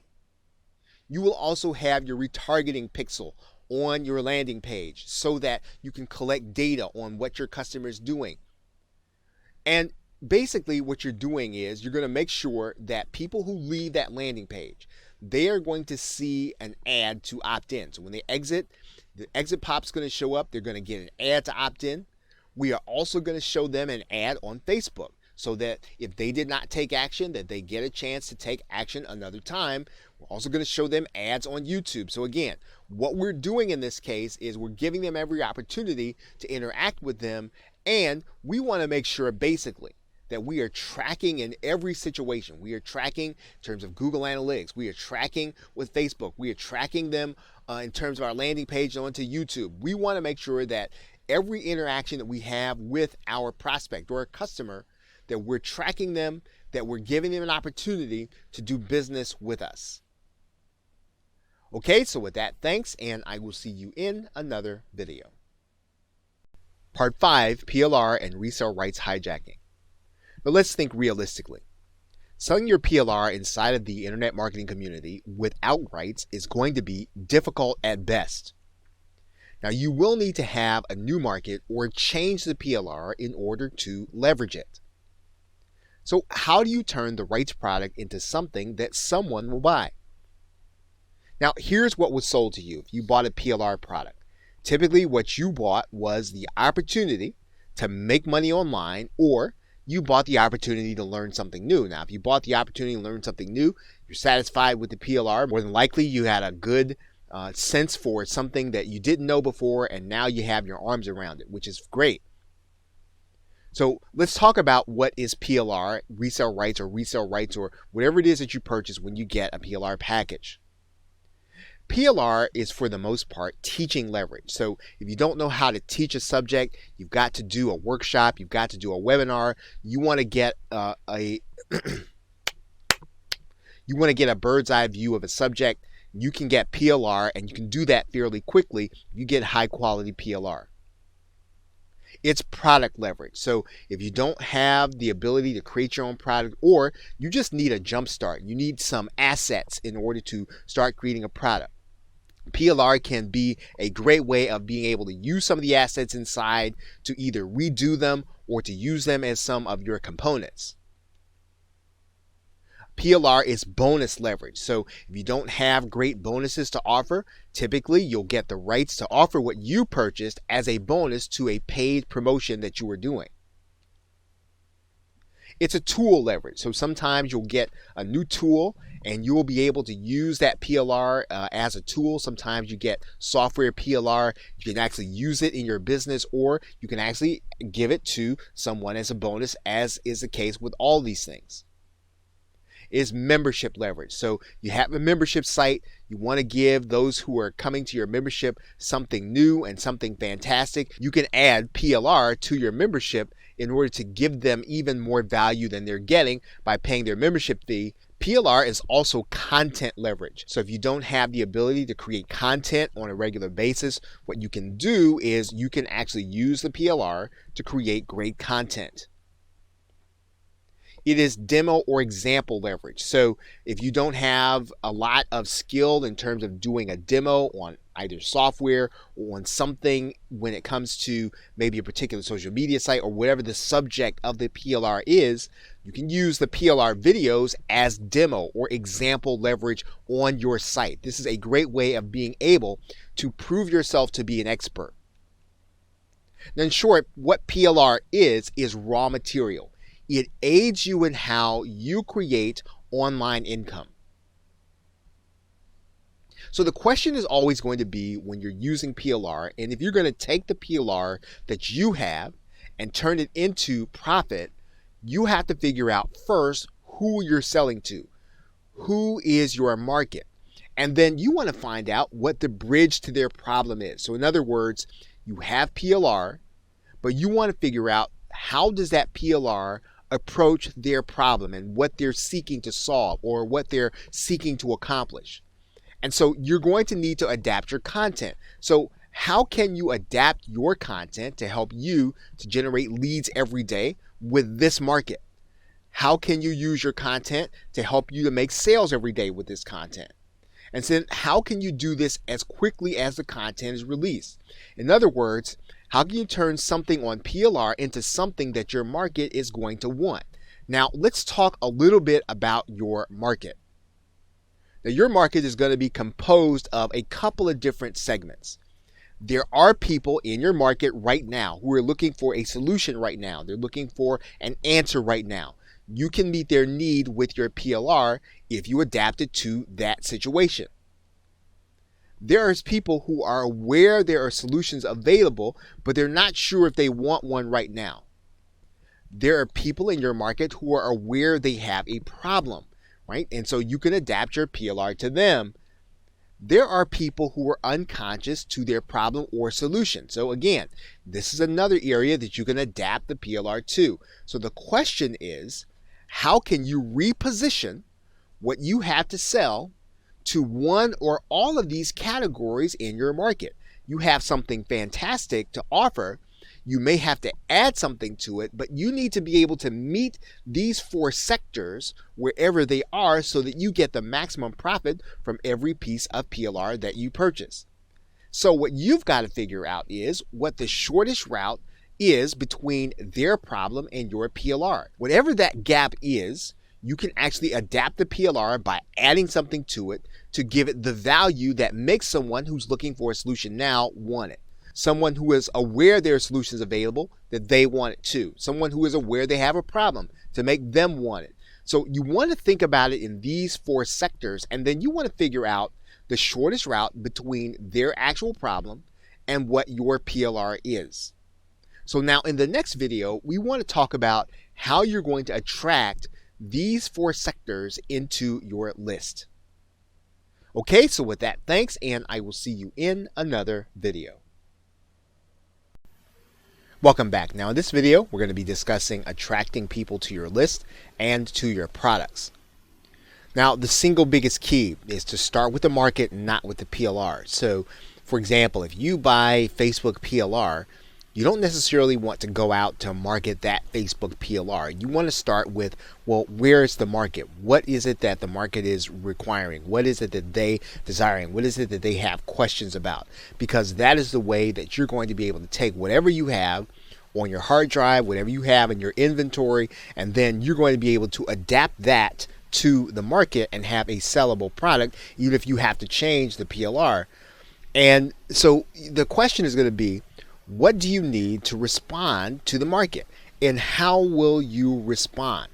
In other words, what will make it a no-brainer for me to opt in to get your report or video about whatever the subject matter is? So if you understand your market, you understand what it is that they're looking for, you can then start to determine what kind of report, what kind of video, what can you take from your PLR in order to give me so that I will want to opt into your list without question. And of course, now one of the things that you're going to be using in order to get people to that opt-in page is targeted, specific content and blogging, or platform content, which will show people how to solve their particular problem. In other words, we are responding to the market. We're getting a sense for what it is they want to know, what it is they want to solve. We can also, of course, use paid advertising. We are going to be able to get them to look at an ad, to click over to our opt-in page, and then to attract them onto our list with something fantastic. Once again, making sure that it's a no-brainer. And of course, we can also use pre-sale video. And in all cases, we can use all 3 of these things. All 3 of these things actually go together. Content, advertising, video, because the video is actually in and of itself search content. We can also use pre-sale audio and podcasting. So if you primarily deliver great content using podcasting or audio, you want to consider using podcasting or interviews. You can also use JV and collaboration. Now, this is a more advanced strategy, but if you can create an alliance where you can either be on someone's download page, or if you want to create a product together with someone, you can then start to bring people onto your list through collaboration. You'll have more people coming to your product as a result of your partnership. And of course, one of the things that you can do to attract people onto your list is to use what's called the product creation snowball. And that's where you're going to repeatedly create products that people are going to come in small numbers, but as they come, they then start to become part of your list. So you're not really concerned necessarily about having a big launch. You're going to do lots of little launches. You're going to do them in places like Warrior Plus, in a place where you're going to be able to get a lot of attention, a lot of eyeballs onto your particular offer, and then you will build your list gradually. Of course, in all these cases, you're going to use your rights products for all of these, even the product creation snowball, as you begin to make unique products with them. You're using your PLR in order to build your list and to create a momentum with buyers, create momentum with prospects. But ultimately, this is very important. This has been mentioned before. If you want to have profit where people are coming to your site and you are not chasing them, you and I will need to create a platform. That's going to be something where we're going to be giving people on a regular basis the information that they are seeking to achieve their goals and to solve their problems. And we're going to have to do that with something unique in the marketplace. And it is going to have to help them to get their goals. In most cases, you can focus on problems, but eventually, if you want people to come back to you over and over again, you and I have to help people to accomplish their goals with our content. We do this on a regular basis. We're going to be able to use our PLR in different ways in order to give people what they want and to create products and to attract people into our marketing funnel so that we can sell them the things that will actually meet their needs. Okay, so with that, thanks, and I will see you in another video. In conclusion, now hidden in everything that you buy are multiple opportunities to generate leads and make sales. And that really is the point of what you want to do or what you want to take away from this course. You want to always buy products and services in line with your brand, your unique selling proposition, and your infrastructure. So in other words, if you were a furniture store, you wouldn't put off buying inventory or retail space or electricity. And so you want to think about your internet marketing business in the same way. If you decided on a particular direction, don't make the purchases that keep you from making the special purchases that you must make in order to have the things you need to do for your particular line of business. So think about how you are going to be able to build your brand and then avoid doing things that are going to keep you from building that brand. So what we've been talking about here are things that you can do to take your existing purchases, to monetize them and turn them into passive sources of income. And we talked about turning your purchases into services. We talked about turning webinars into products. We talked about turning your purchases into products themselves using the 7P method. We talked about turning your purchases into affiliate promotions. We talked about webinar and workshop jacking. We talked about PLR hijacking, in other words, using it so that we can have various ways of drawing people into our marketing funnel. And then we talked about turning our products into list building opportunities. Now we want to end our session today by talking about avoiding substitutes. Now in the book Peak by Anders Ericsson, he talked about the fact that deliberate practice is how you're going to improve your profits. So in other words, the only thing that's really going to improve you as an entrepreneur, as a marketer, is making sure that you do over and over again the things that are going to make you successful, learning from your mistakes. So you're going to have to go through repeated attempts to try different things. You're going to have to make sure that you're getting feedback. And sometimes that feedback is pretty direct. You either made sales or you didn't. You either generated leads or you didn't. But what you want to do is you want to be careful in thinking that you can substitute a software purchase for practice. In other words, the software is not going to do the work for you. It's not going to learn for you. It's not going to understand for you. You're still going to have to do the work. So as you use software, as you purchase software, you want to make sure it's a complement to what you're trying to do to get to your goal and not as a replacement for doing the hard work and understanding your market. For example, no software is going to make Facebook ads profitable all by itself without having us pay for someone to understand it or without us understanding it ourselves. We still have to do the work. We've got to pay someone in order to do it. In the business book, Blue Ocean Strategy, the authors talked about the fact that entrepreneurs have to understand where the market is and then offer something that isn't currently there. So you and I have to understand what sells. We have to understand what's really desired because people buy what they want and not what they need. And we have to understand that PLR is raw material. In and of itself, it probably is not going to sell out of the box in great numbers, but if we can turn it into what people want, we're going to be able to generate more sales. We have to be careful in thinking that we can substitute PLR for understanding our market and doing the work in meeting the market needs. Now, in the book Deep Work, the author talked about the fact that most of us fail to get the most out of work time due to distractions that we think might actually be work.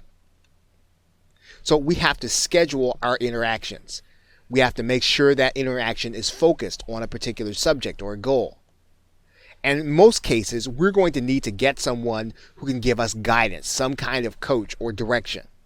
So we want to be careful in thinking that what happens inside of a group, social media group, Facebook group in particular, is going to turn into profit all by itself. Much of what we discussed there will go away due to distraction. We need focused and scheduled interaction, and we need to make sure that we're getting feedback from someone who understands the process. Now, lastly, in the book Smarter, Faster, Better, the author talked about the fact that for us to make concrete changes, we need to do things that put us in the driver's seat. He called that concept locus of control. So we need to be able to answer the question, what do we need to do in the next 7 days in order to accomplish our goal? And so we have to back into what has to happen every day. And so we have to begin to think about what's our minimum viable activity. The one thing that we can do in order to separate what we're doing from a hobby to really turning it into a business is there must be something that without doing, we cannot consider our day complete. So there should be some minimal viable activity that really does lead to your creating more profit. So we want to be careful in thinking that buying a course is making the decision.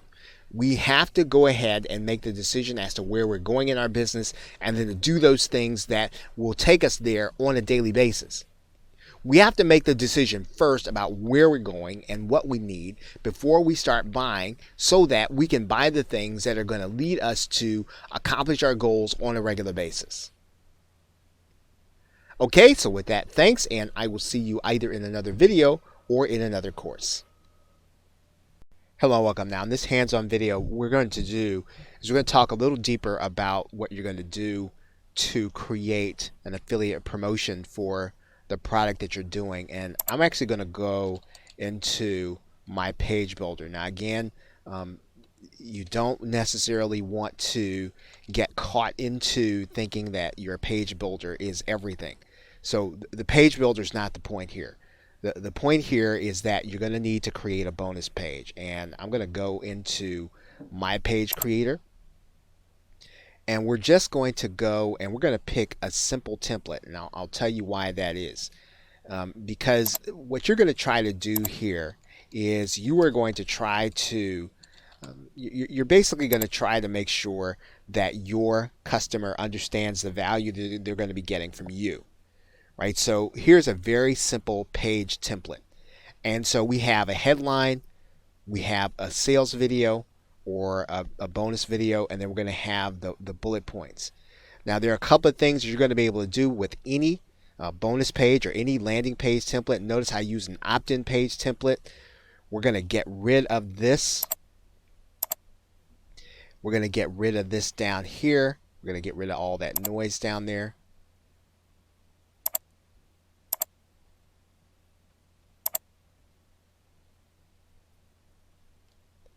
And what we're going to do is we're going to add in a headline, right? So you'll notice that you've got a pre-headline here. We don't have to have that for a bonus page.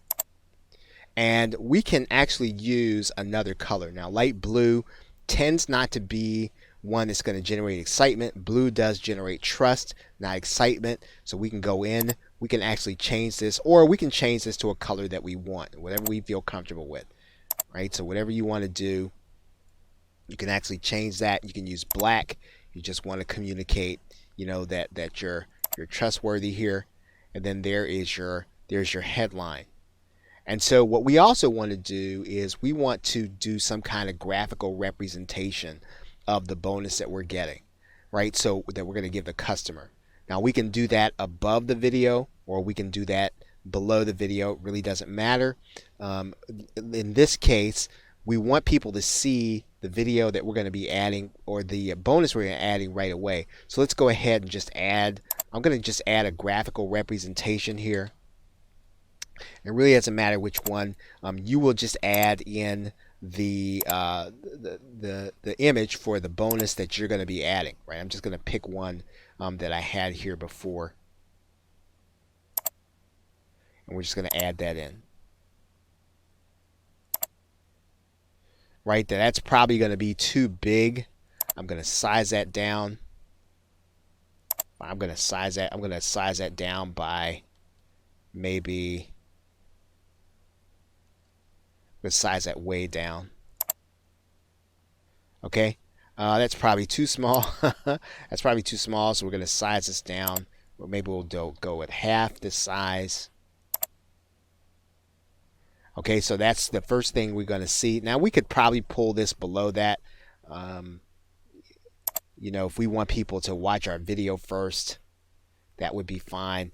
So let's just for the sake of this, we're just gonna drag this below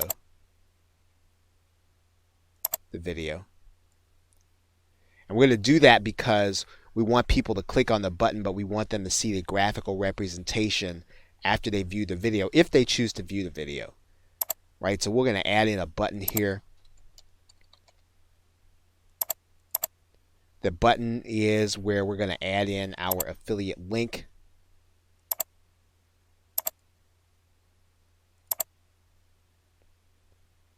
And we're just going to click save and continue.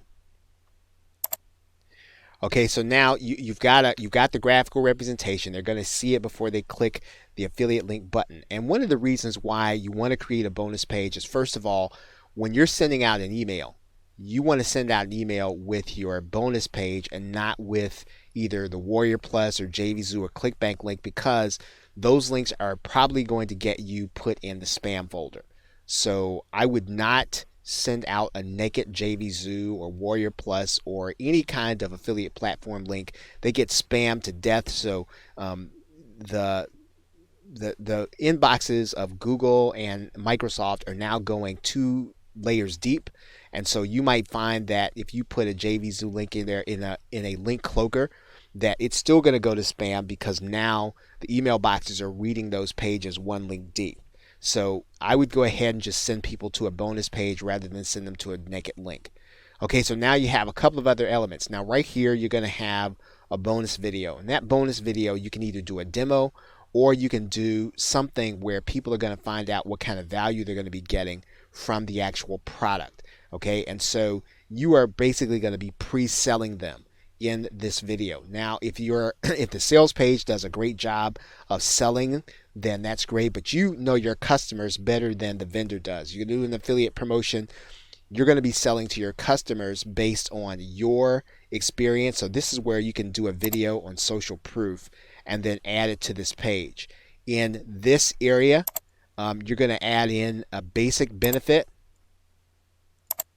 right? And then in this area, you're going to add in 3 benefits. You don't necessarily want to add in things about the product. They're going to see that on the sales page. So again, very simple. This video should auto play. Now inside of this page builder, inside of most page builders, you're going to be able to make sure your video auto plays, right? So you go and you upload your video to YouTube. We'd go and get that. Let's see, we just go and get one here. Here's a YouTube music one. It's kind of cool.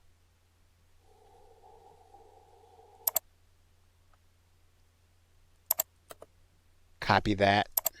We're going to put that in our URL. And then what we're going to do is we're going to auto play it. We can hide the controls, and then we can hide the YouTube label. I don't like to show the title bar, so we're just going to click that one. And so we have a bonus page, right? So our affiliate promotion is really going to be based on our video, where we're going to pre-sell them. It's going to autoplay. Now we want to give the buyer the opportunity to stop this video.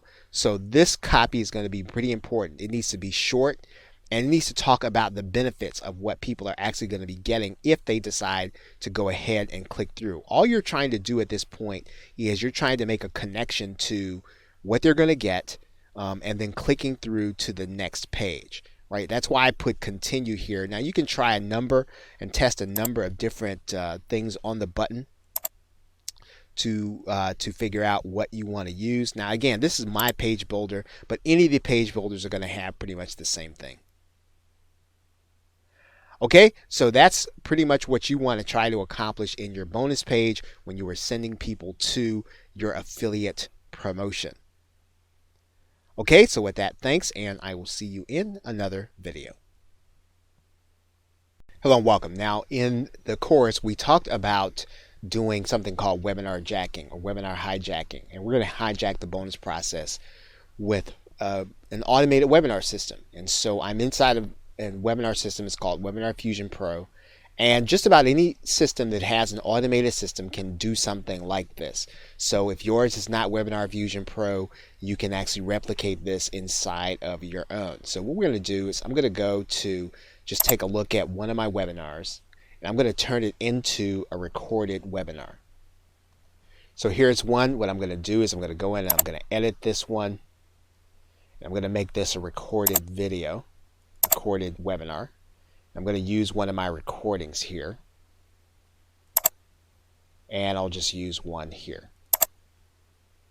Right, so this webinar is now going to play this particular video that I've already uploaded. Now, the webinar system is not the point here. The point that I want to get to here is your actual time to make the offer. So I'm going to go inside of the system of Webinar Fusion Pro, and what we would do is we would set up an offer. So we'd go and set up an offer, and in this particular case I've already got one that was already in here, even though I didn't launch it for this webinar. So I'm going to take a look and edit this one. You'll notice here it's got a name, it's got a URL, it's got a URL, and then it's got a button text. Right, so if I preview this, okay, it doesn't have a graphical representation. Remember, we always want to have a graphical representation. So let's go ahead and put one in here. I'm just going to pick any image right now. Okay, so we've got one in there. We're just going to click preview. Okay, so there's our graphical representation. Right now, a person can click this button and be sent to a particular URL. So now our offer is set. So now what we're going to do is we're going to set the timing. Now in Webinar Fusion Pro, this is called the Fusion Bot. It's called different things in different systems. And so what we're going to do is at the point of, we're going to say at the point of this 29:54, we're going to actually make sure that the offer is shown to the attendees. I'm going to click Add. So now what we want to do is to make sure that on an automated basis, when somebody comes to this webinar, they start watching it, they get to the point where it's 29:54, they're going to see the offer. So now we're really set up so that the person can actually watch a webinar. And however you do it inside of your webinar system, in Webinar Fusion Pro, it's called the Anytime link. So we would grab that link, and once again, I'm going to recommend that you put this link inside of some kind of paging system, or that you cloak it. And today, right, most webinar systems are not being targeted for spam of any kind, but you don't necessarily want to rely on that, especially if you're going to have traffic on an ongoing basis. So one of the things that you can do is, I'm going to go back to the video where we created a landing page. And basically, we're going to create the same kind of landing page. In this case, we would not create, a video. We would maybe say, we'd put a headline in here, and our headline would say, visit this webinar, or something to that effect. And then this URL would go to that Anytime link, right? Now a person comes to the page, they see the headline, they're being asked to take a look at the video. Maybe we'll give them some incentive, we'll give them a bonus if they check this out, or tell them what they're about to experience. I mean, we can probably We can probably get a different kind of template. We could probably get a one that people recognize as a webinar template, right? We could do that, or some kind of special event page.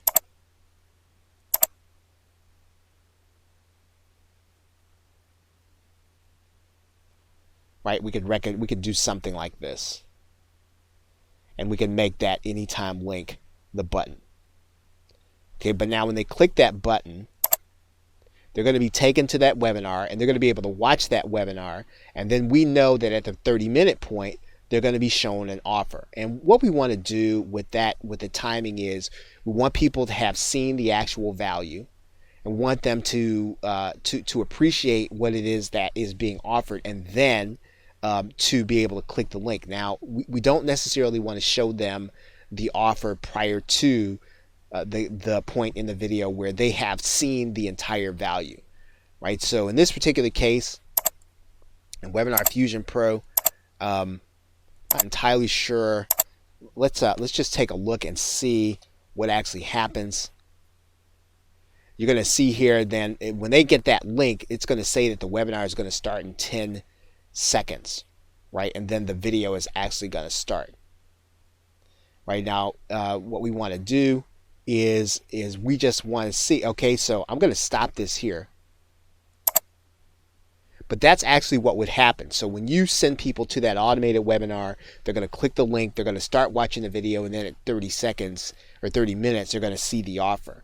And so we would be making sure that that process is as seamless as possible, and that they would be able to make or buy what it is that we have to sell. Now, there is another aspect of this that I do want to tell you about. And I'm going to go back into the webinar system, because in particular, one of the things that we can do with a webinar is we can actually make it so that the webinar is really doing the selling for us. We don't want to rely on a sales page. And so in that particular case, I'm going to go back into this webinar. And when I create this offer, so this is very important, because every page that your viewer has to click on will probably lead to some kind of drop off. So in this particular case, they're being sent to a sales page, right? But we may not want to send them to a sales page. What we could do is, I'm going to go inside of JVZoo right now. And what I'm going to do is I'm going to go to one of the products. I'm going to go to the buy buttons here. Right, and so what I'm going to do is I'm actually going to send them to this link. Right, and the reason I'm going to send them to this link is because I will have already sold them.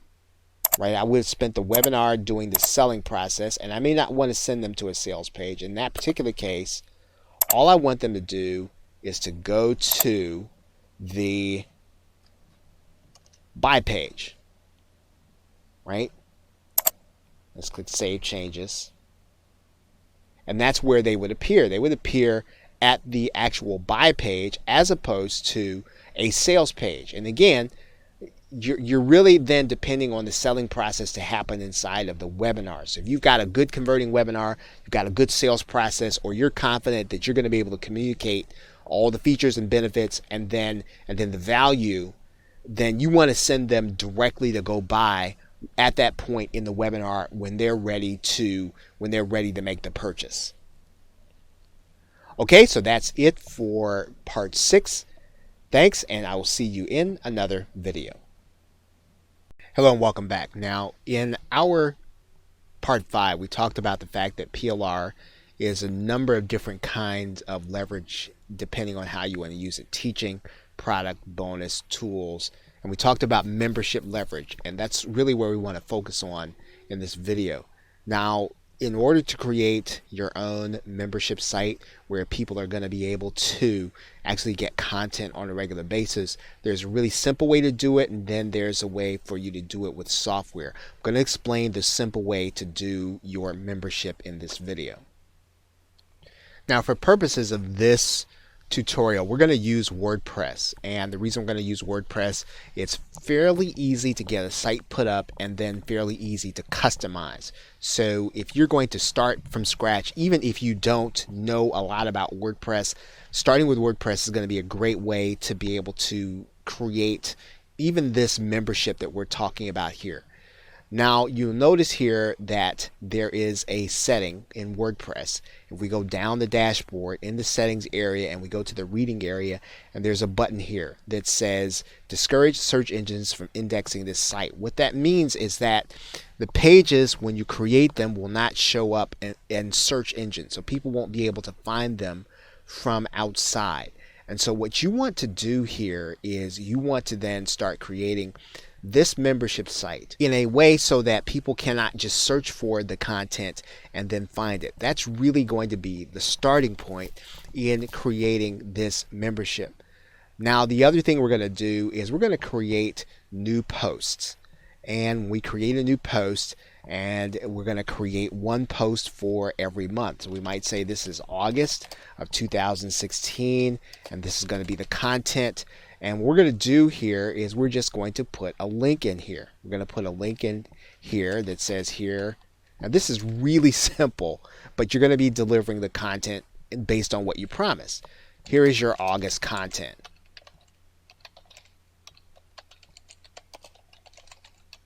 Right?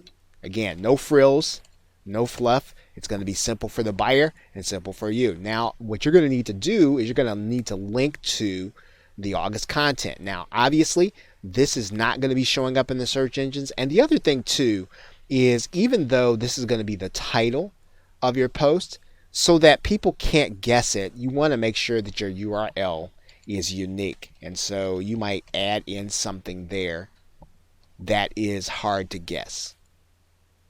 Right? So then people won't necessarily be able to go in and guess your URL. Now what we need to do is we need to add to this, we need to put a link here. And whatever your content is, wherever your content is hosted, if you have your content hosted in Google Drive, if you have it hosted in Microsoft OneDrive, all you're going to do is to create a link here to that actual content. You create insert link and you're going to link to that content here. The only way people are going to be able to get that link is if they've come to this page. So unless someone is inside your membership giving away your content, it's going to be fairly secure. Now there are ways and there are software programs and even WordPress plugins that will secure this content, right? But if you're just trying to set up a membership that is simple to deliver, this is going to be the content. This is where they're going to actually get it. We're going to click publish.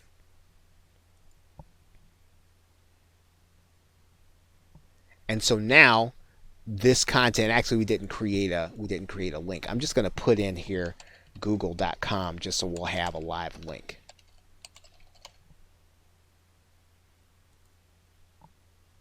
And click update. Okay, so now if we go and view this post, it's going to say here's your August content. And they're going to click that link and they're going to be taken to the download link that you give them. So now that's really the first part of this process. And so what we're going to do is that every month we're going to make sure that our customer actually gets this link that we create for them. And we're going to do that through our autoresponder. Now I'm going to go into Get Response right now. And I'm going to create a brand new campaign. And I'm going to say monthly content.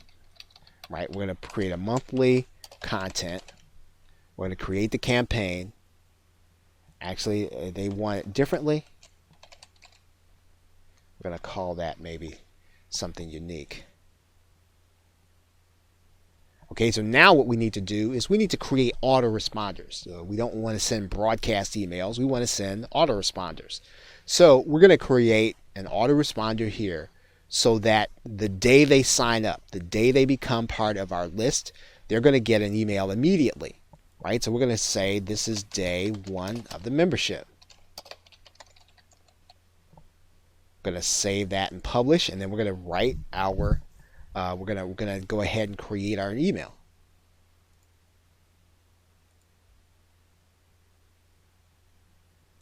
I'm going to call this day 1 of the membership. Okay, this is going to appear in our list of messages. That's the way GetResponse does it. This is what the customer is going to see, day 1 of the membership. We're going to click Save. We're going to go to the next step. And what we're going to do is we're going to keep a very simple template. Right, I'm going to go start from scratch. If I want to use one of those templates there, I can.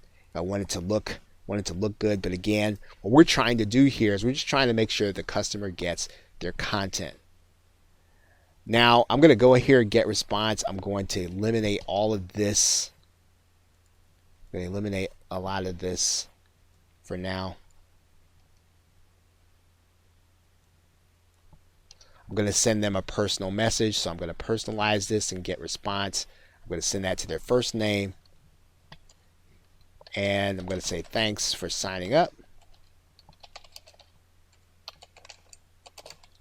Here's your August content.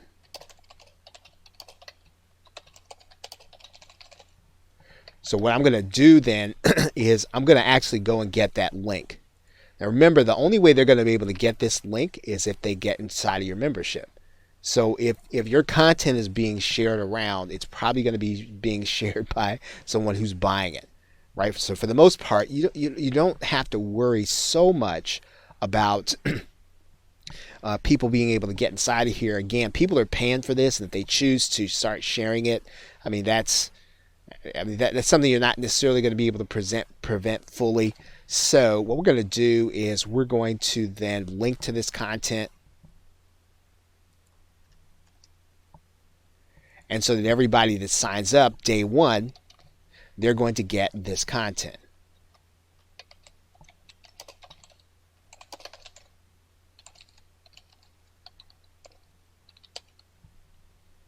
Right, so now we have our message. Now, for the sake of your autoresponder, you do want to make sure your plain text email is going to read the same. Right? Let's see. I don't like that I don't like that so much. I'm just going to copy this then.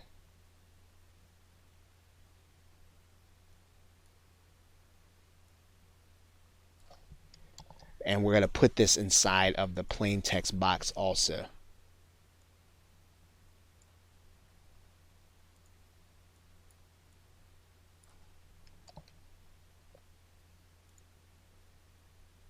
Right, so there's our plain text.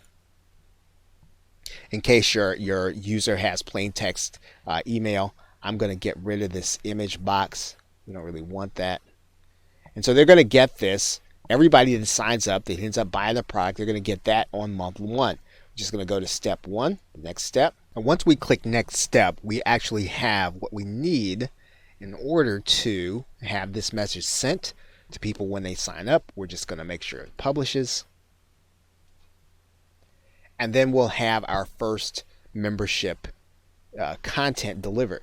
Now, what we need to do for every month is we need to create a new message, and we need to create a new post. So create a new post, new message, and what happens is when people join, they'll actually get the content on the day that they actually sign up, as opposed to getting it right away. Now, they will not see the content. You have to make sure that they cannot guess the URL. But it's a very simple way of being able to deliver the content to people on a routine basis. Okay, so with that, thanks, and I will see you in another video. Hello and welcome to this video course where we will be discussing the multiple ways that you can profit from the information products that you purchase. Now, these methods that we'll be talking about in this course, you'll be able to implement them regardless of the reason that you bought the product. For example, let's say that you bought a new affiliate marketing method or a course or an instructional method teaching you how to do affiliate marketing in a new way. This course will be discussing how you'd profit from that course in every way other than the method that you're being taught in the course. So we're going to discuss how you use that product that you bought in order to make profits in every other way. So now this course is going to be delivered in 6 parts. Part 1 will discuss the turning of your purchase into an actual service, and we'll talk about how you do that. Part 2 will discuss turning your webinar attendances into its own product. Part 3 will discuss turning your purchases into new products. Part 4 will discuss turning your purchases into affiliate promotions and a concept called affiliate jacking, which is short for affiliate hijacking. Part 5 will discuss using webinars and workshops along with your purchases in order to profit. And Part 6 will discuss PLR jacking or PLR hijacking. And we'll wrap up with using your purchases for list building. Now, this course, we will discuss all of these parts in a way for you to be able to take them and then use them for profit. Now, let's first talk about the mindset you're going to need in order to monetize all of your purchases. So whether or not you bought a piece of software, whether or not you buy an information product, whether or not you buy a piece of PLR, whatever it is that you're buying, you want to be able to profit from it in every way. And we want to talk about how you think about that in order to profit. And basically, we're going to suggest that you need to have a business and accounting mindset. And if you've ever did anything with respect to accounting, whether or not it was in school or in business, there are some basic building blocks when it comes to accounting. There are assets. So these are things that you buy for the purpose of using them in order to allow your business to make money. So for instance, you could buy membership software. That software in and of itself won't make you money, but buying the software is going to be necessary for you to be able to create sites and lock up content so that you'll be able to create places for your customers to go once they purchase.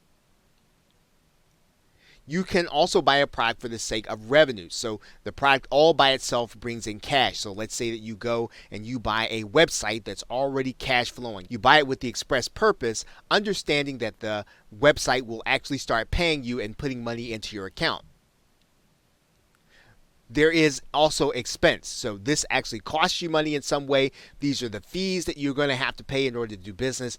Autoresponder fees, hosting fees, all the kinds of things that you have to pay out that won't necessarily pay you directly, but they are the cost of doing business. Finally, there is inventory, which you can take and sell for cash, and that would be your PLR and your resale rights products. You're going to be able to take them and resell them at a retail level. So the question is going to be, when you start thinking about your purchases, how do your purchases fall into these categories? And you want to start thinking about that even if you buy, let's say, a piece of software and it has a purpose, you want to also think in terms of how else can you use it? Can you use it as an asset? Can you use it as revenue?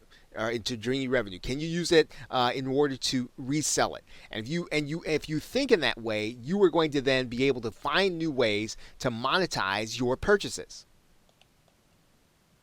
Now, one of the keys to being able to buy for profit any product, regardless of what its purpose is to understand the basic foundation of internet marketing. Now, let's discuss what we mean by that. Basically, the mindset to have is to understand that information marketing, or internet marketing as we know it, or online marketing with the express purpose of creating information for sale is a trade. It doesn't necessarily take a college degree. It doesn't necessarily take a profession. It takes an understanding of how the mechanisms work. And so for you to understand how the mechanisms work, just as you would if you had to be a plumber, just as you would if you had to be a carpenter, you need certain tools to do internet marketing. You need things like autoresponders. You need things like sales pages and landing pages. Understanding the tools that you need to buy is important for you to be able to do the trade. And understanding that when you start thinking about what you're buying, one of the things that you're going to need to do is to make sure that you have the tools of the trade first before you start buying for some of these other reasons. You are going to need to have certain training, or you're going to need to be able to access certain people with that training. You are going to need to understand copywriting. You are going to need to be able to understand outsourcing. You're going to need to understand graphics and how they fit into the sales process. You are going to need to understand content and how it draws people in, research and how it goes into your product development, social, search. These are ways of bringing people to your actual website or to your web presence, video and how it comes across. So basically, you want to understand that these are going to be things that you need to understand, even if you choose not to be the person to do it. If you're going to have someone else do it, you want to have an understanding of how it works. If you have to outsource copywriting, you want to understand what good copy is. If you want to outsource your graphics when you get the actual package back, you want to understand what good graphics look like. If you are going to have your copy outsourced or your content outsourced, you want to understand what good content is and whether or not it's effective in what it does. So whether or not you have someone else do these things or not, you still want to have enough training in your brain to be able to make sure that you understand what's happening. And of course, any trade can become a business. For example, you can be a plumber and learn the trade, but you can then start your own plumbing business, and internet marketing is no different. And if you think about it in this way, these are certain things that you're going to have to understand even as you start to create an internet marketing business. When you start teaching others, this is when it becomes a profession. So in other words, when you start to generate income that is recurring, when you can start to dictate what your methods are, when you can generate profits at will, it will become a profession. You can then start teaching people what you have learned. So understanding these points, understanding that internet marketing as a trade is important as you start to buy, making sure that you have the tools of the trade before you attempt to then start taking some of the purchases that you have to turn them into other profits. So make sure that you understand some of these basics, and if you don't understand them, make sure that you have a plan to start understanding them so that you will then begin to see the relationships between what you've purchased and being able to find buyers or people that need what you can bring to the marketplace. Okay, so with that, thanks, and I will see you in another video. Hello and welcome. Now in this video, we're going to be discussing part 1, which is turning your purchases into services. Now, when you turn your purchases into services, you might want to think about, well, why would we want to do that? Why would we want to take products we've already purchased and turn them into a service? Why would we want to use them in a different way than they were intended? Well, one of the things that a service does is it primes the internet marketing pump. It warms up your PayPal account. What do we mean by that? We mean that it actually gets things going. It gets activity happening in your business. And if you don't have any activity in your business, starting a service can be one of the easiest ways for you to be able to get contact with customers, to get into the internet marketing circle, to start actually doing business with people that eventually maybe you even want to joint venture with. One of the things that starting a service does is it allows you to see a revenue generating operation from the inside. Typically, if you're going to start a service for a particular product, you are going to have to work with that vendor, and you're going to actually see how they were able to generate sales, how they were able to do a launch, how they were able to put together what it is that they want to do. It also will allow you to see how they put together their sales page. So it forces you, and it will allow you to do a deep dive into another business so that you can create a service based on that business or that product. It also, and we mentioned this just a minute ago, puts you in touch with present and future partners that will know you. So you'll have to do business with the vendors that obviously have the product, and especially if you want them to endorse you, you are going to start to make contact with people that you are going to want to do business with in the future, people that you are going to promote as an affiliate, or people that you want to promote you when you actually release your own product. Doing a service gets you known in the marketplace. So you will then begin to start developing a brand or something that you are known for, something that you have a specialty in, something that you understand. You will then start to become someone who can actually do a particular thing or a particular set of things.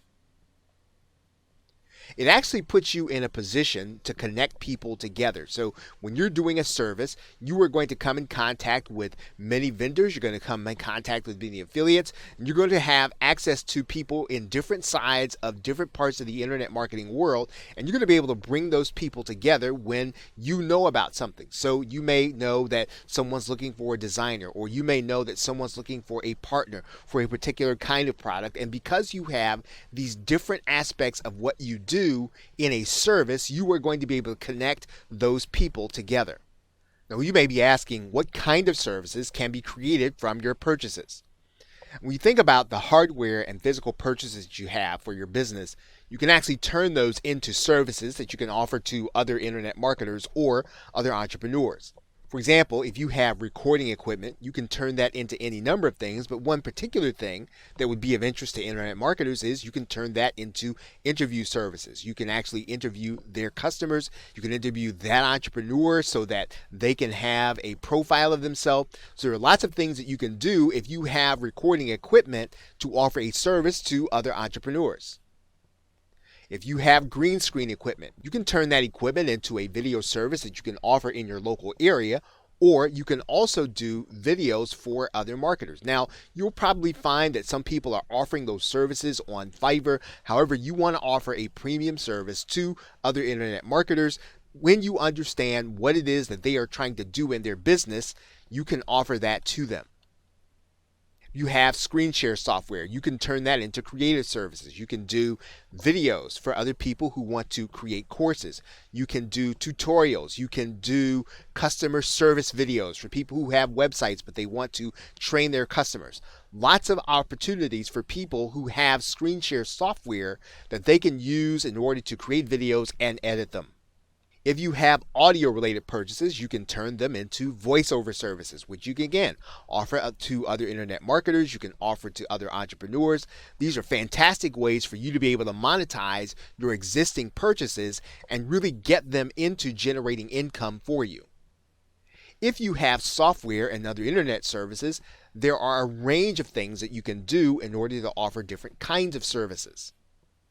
For example, if you have a webinar system, you can turn that into a webinar service. You can actually do webinars for other people. You can actually host summits for other people. There are lots of things that you can do for people who would rather not do webinars, who don't have the time, or who would rather not operate the webinar but have someone working on it with them. You can start setup services. So if you think about people who use WordPress, you can actually set up their WordPress and get them started. People who have different kinds of themes or things like that, you can actually do those things as a setup service. You can actually offer that setup service to the back end of a PLR course. So someone has a PLR product, but they don't want the hassle of having to put it up online. You can actually go to a vendor and allow them to offer your service to their customers to put their websites up. And again, this is going to be the kind of relationship you want to develop with other marketers, because this is going to bring you customers and it is actually going to allow you to be in a central position to connect other people. You can put a setup service at the back end of a new method. So if you have a product or service, you can actually offer this setup service as a premium to what it is that you are actually selling in the marketplace. One of the things, if you know how to rewrite or you know how to write sales copy, you can always rewrite other people's PLR or sales copy. One thing that internet marketers hate to do is to actually set up a brand new membership site.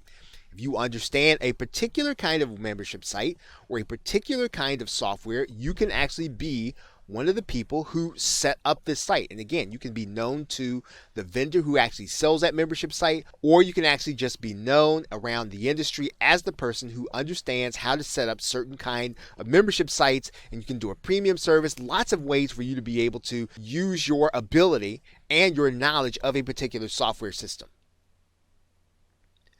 Lots of people do not necessarily want to set up their own retargeting. If you know how to set up retargeting, you can actually do that for other people. Lots of people do not necessarily want to set up their own paid advertising on YouTube or Google. If you know how to do those things, these are things that you can actually offer to other marketers as a service. For your software purchases, you can actually offer training. So there's a particular kind of software package that people are buying, but yet it's a little technical. You can actually sell or offer training.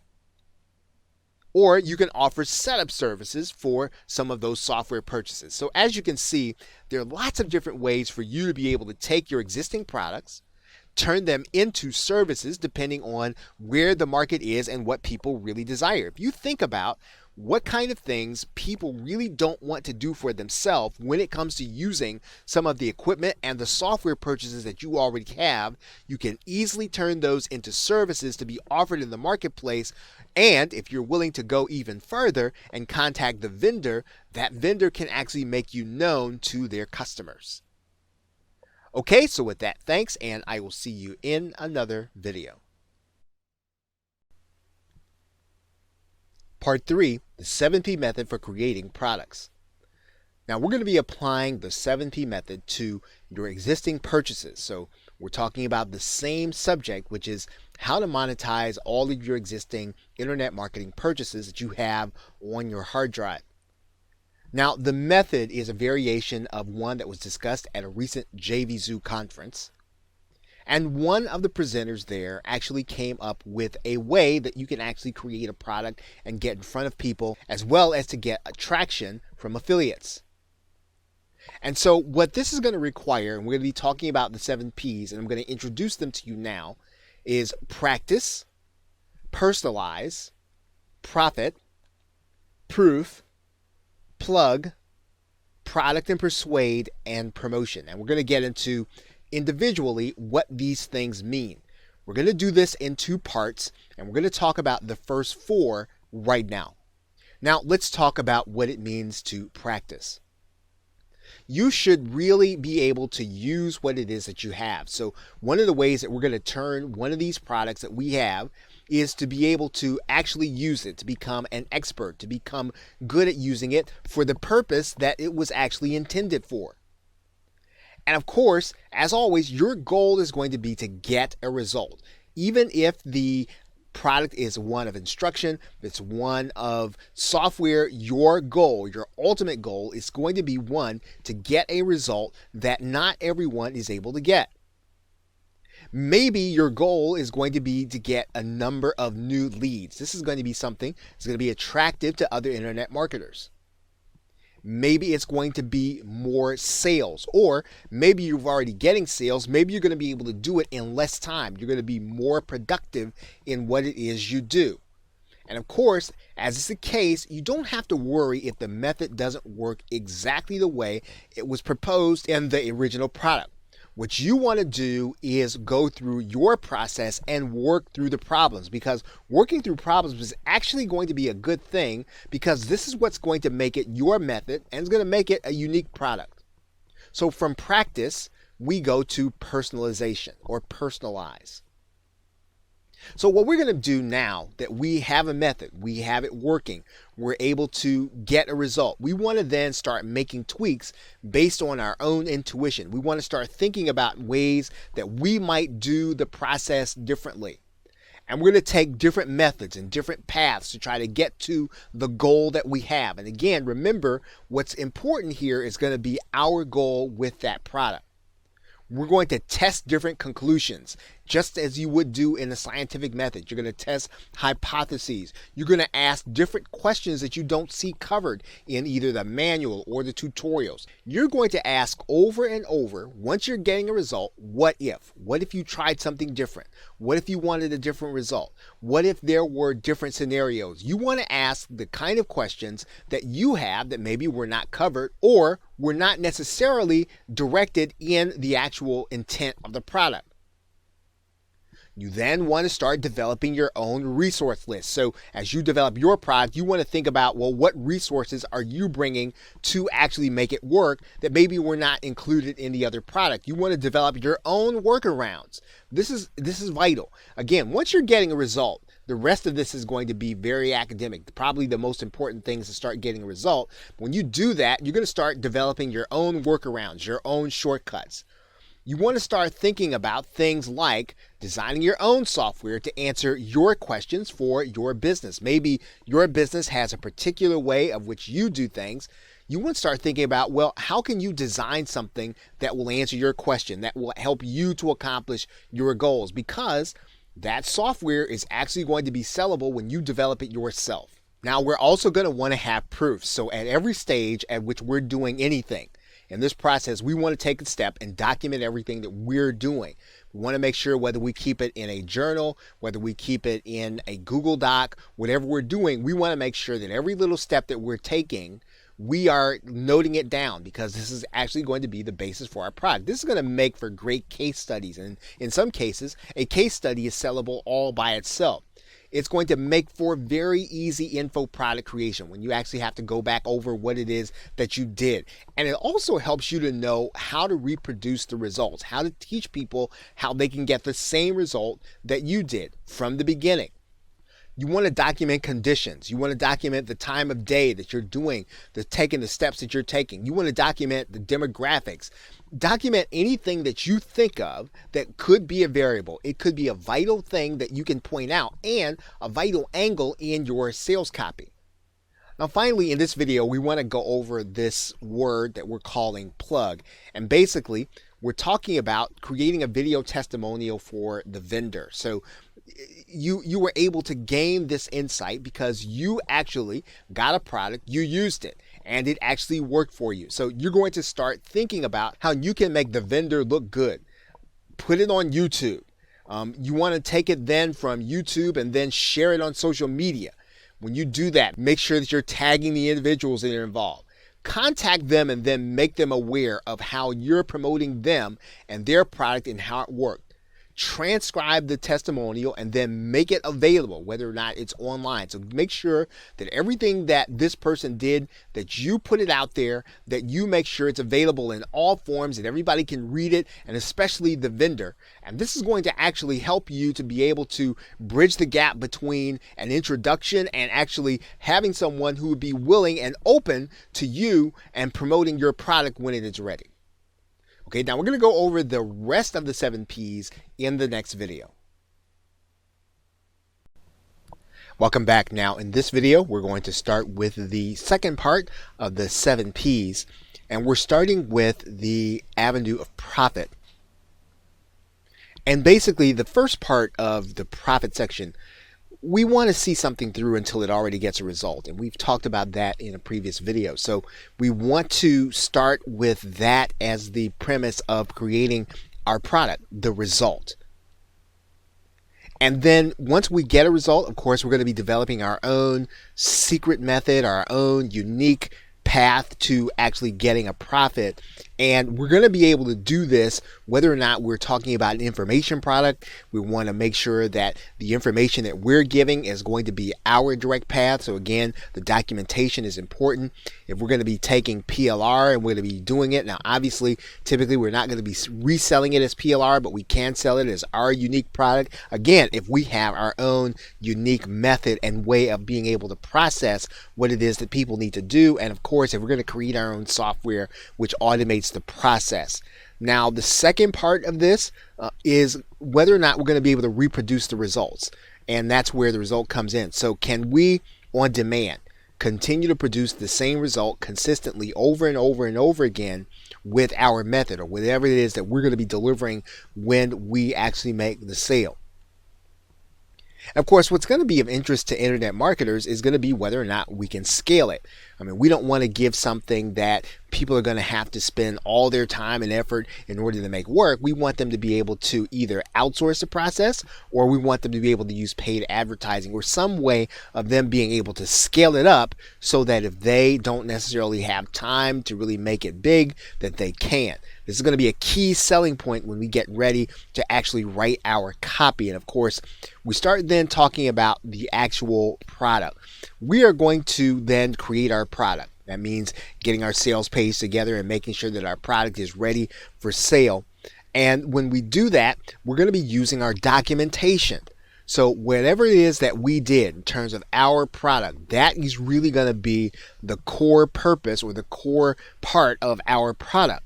The most important aspect of our sales copy is going to be the fact that we were able to get this result over and over again, and we can prove it. We're going to be able to prove it with our result. And in some cases, if we can actually get people to take our product, use it, and get the same results, this is going to be a fantastic way of being able to put social proof on our sales page.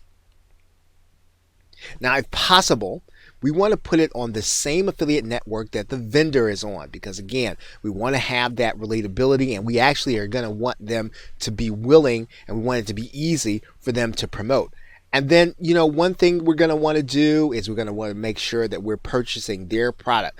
We want to make that as part of our method. We want to put that in our product, that people need to get the core method from the actual vendor. And again, all this does is this really kind of helps us to build that relationship with the vendor, make them more open to promoting our product when they're ready. And of course, that is the last part of the method. We are actually going to want someone to promote our product. We're going to ask the vendor to promote our product naturally. And we're going to get our sales page ready. We're going to host it on Muncheye. We're going to get everything together and make sure that anything that is a question that has already been answered, everything that we can possibly do to make it easy for someone to promote. Again, we are going to want to make sure that if we have a JV page, it looks like all the other JV pages. So if the other JV pages have swipes, if the other JV pages have bonuses or bonus pages, we want to have those things too on ours. We want to make it easy for people to promote. And then we're going to approach the vendor and ask them to promote our product. It's pretty much going to be that simple. We want to apply for an affiliate link to their product and let them know that their product is part of our package. Again, we want to make this as enticing as we can to the vendor in order for them to promote our product. Okay, so that is the end of the 7P method of taking your purchases and turning them into your own products. Okay, so with that, thanks, and I will see you in another video. Welcome back. Now in this video, we're going to be discussing launch jacking, which is an advanced form of affiliate marketing while we're on the subject. And basically what we're going to do here is we're going to find out about the future launch. Now in this particular case, this is not going to be so much about a product that you already have. This is going to be more about a product that you know you're probably going to want to buy. And you're going to be doing a lot of these things before the product actually launches. So in this particular case, you are going to do a review of that product, either on or off the camera. Now, in some cases, you might be able to work with the affiliate if you've gotten a relationship with them, and you're going to want to get the product and take a look at it, and then you're going to do an extensive review or enough of a review that's going to make people want to buy it once they actually see it, once they understand the benefits and what it actually does.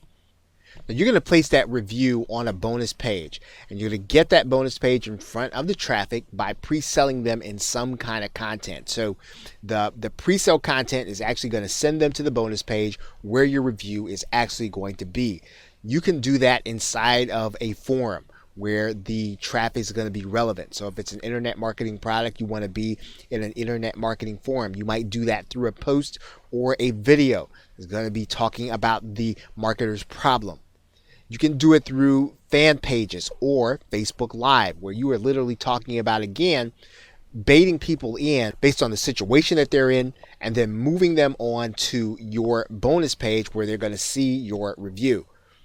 You can use social media groups. Now, again, inside of social media groups, you're going to have to make sure that you are not just outright spamming and selling. You want to attract people through your content. You want to attract people through your pre-selling.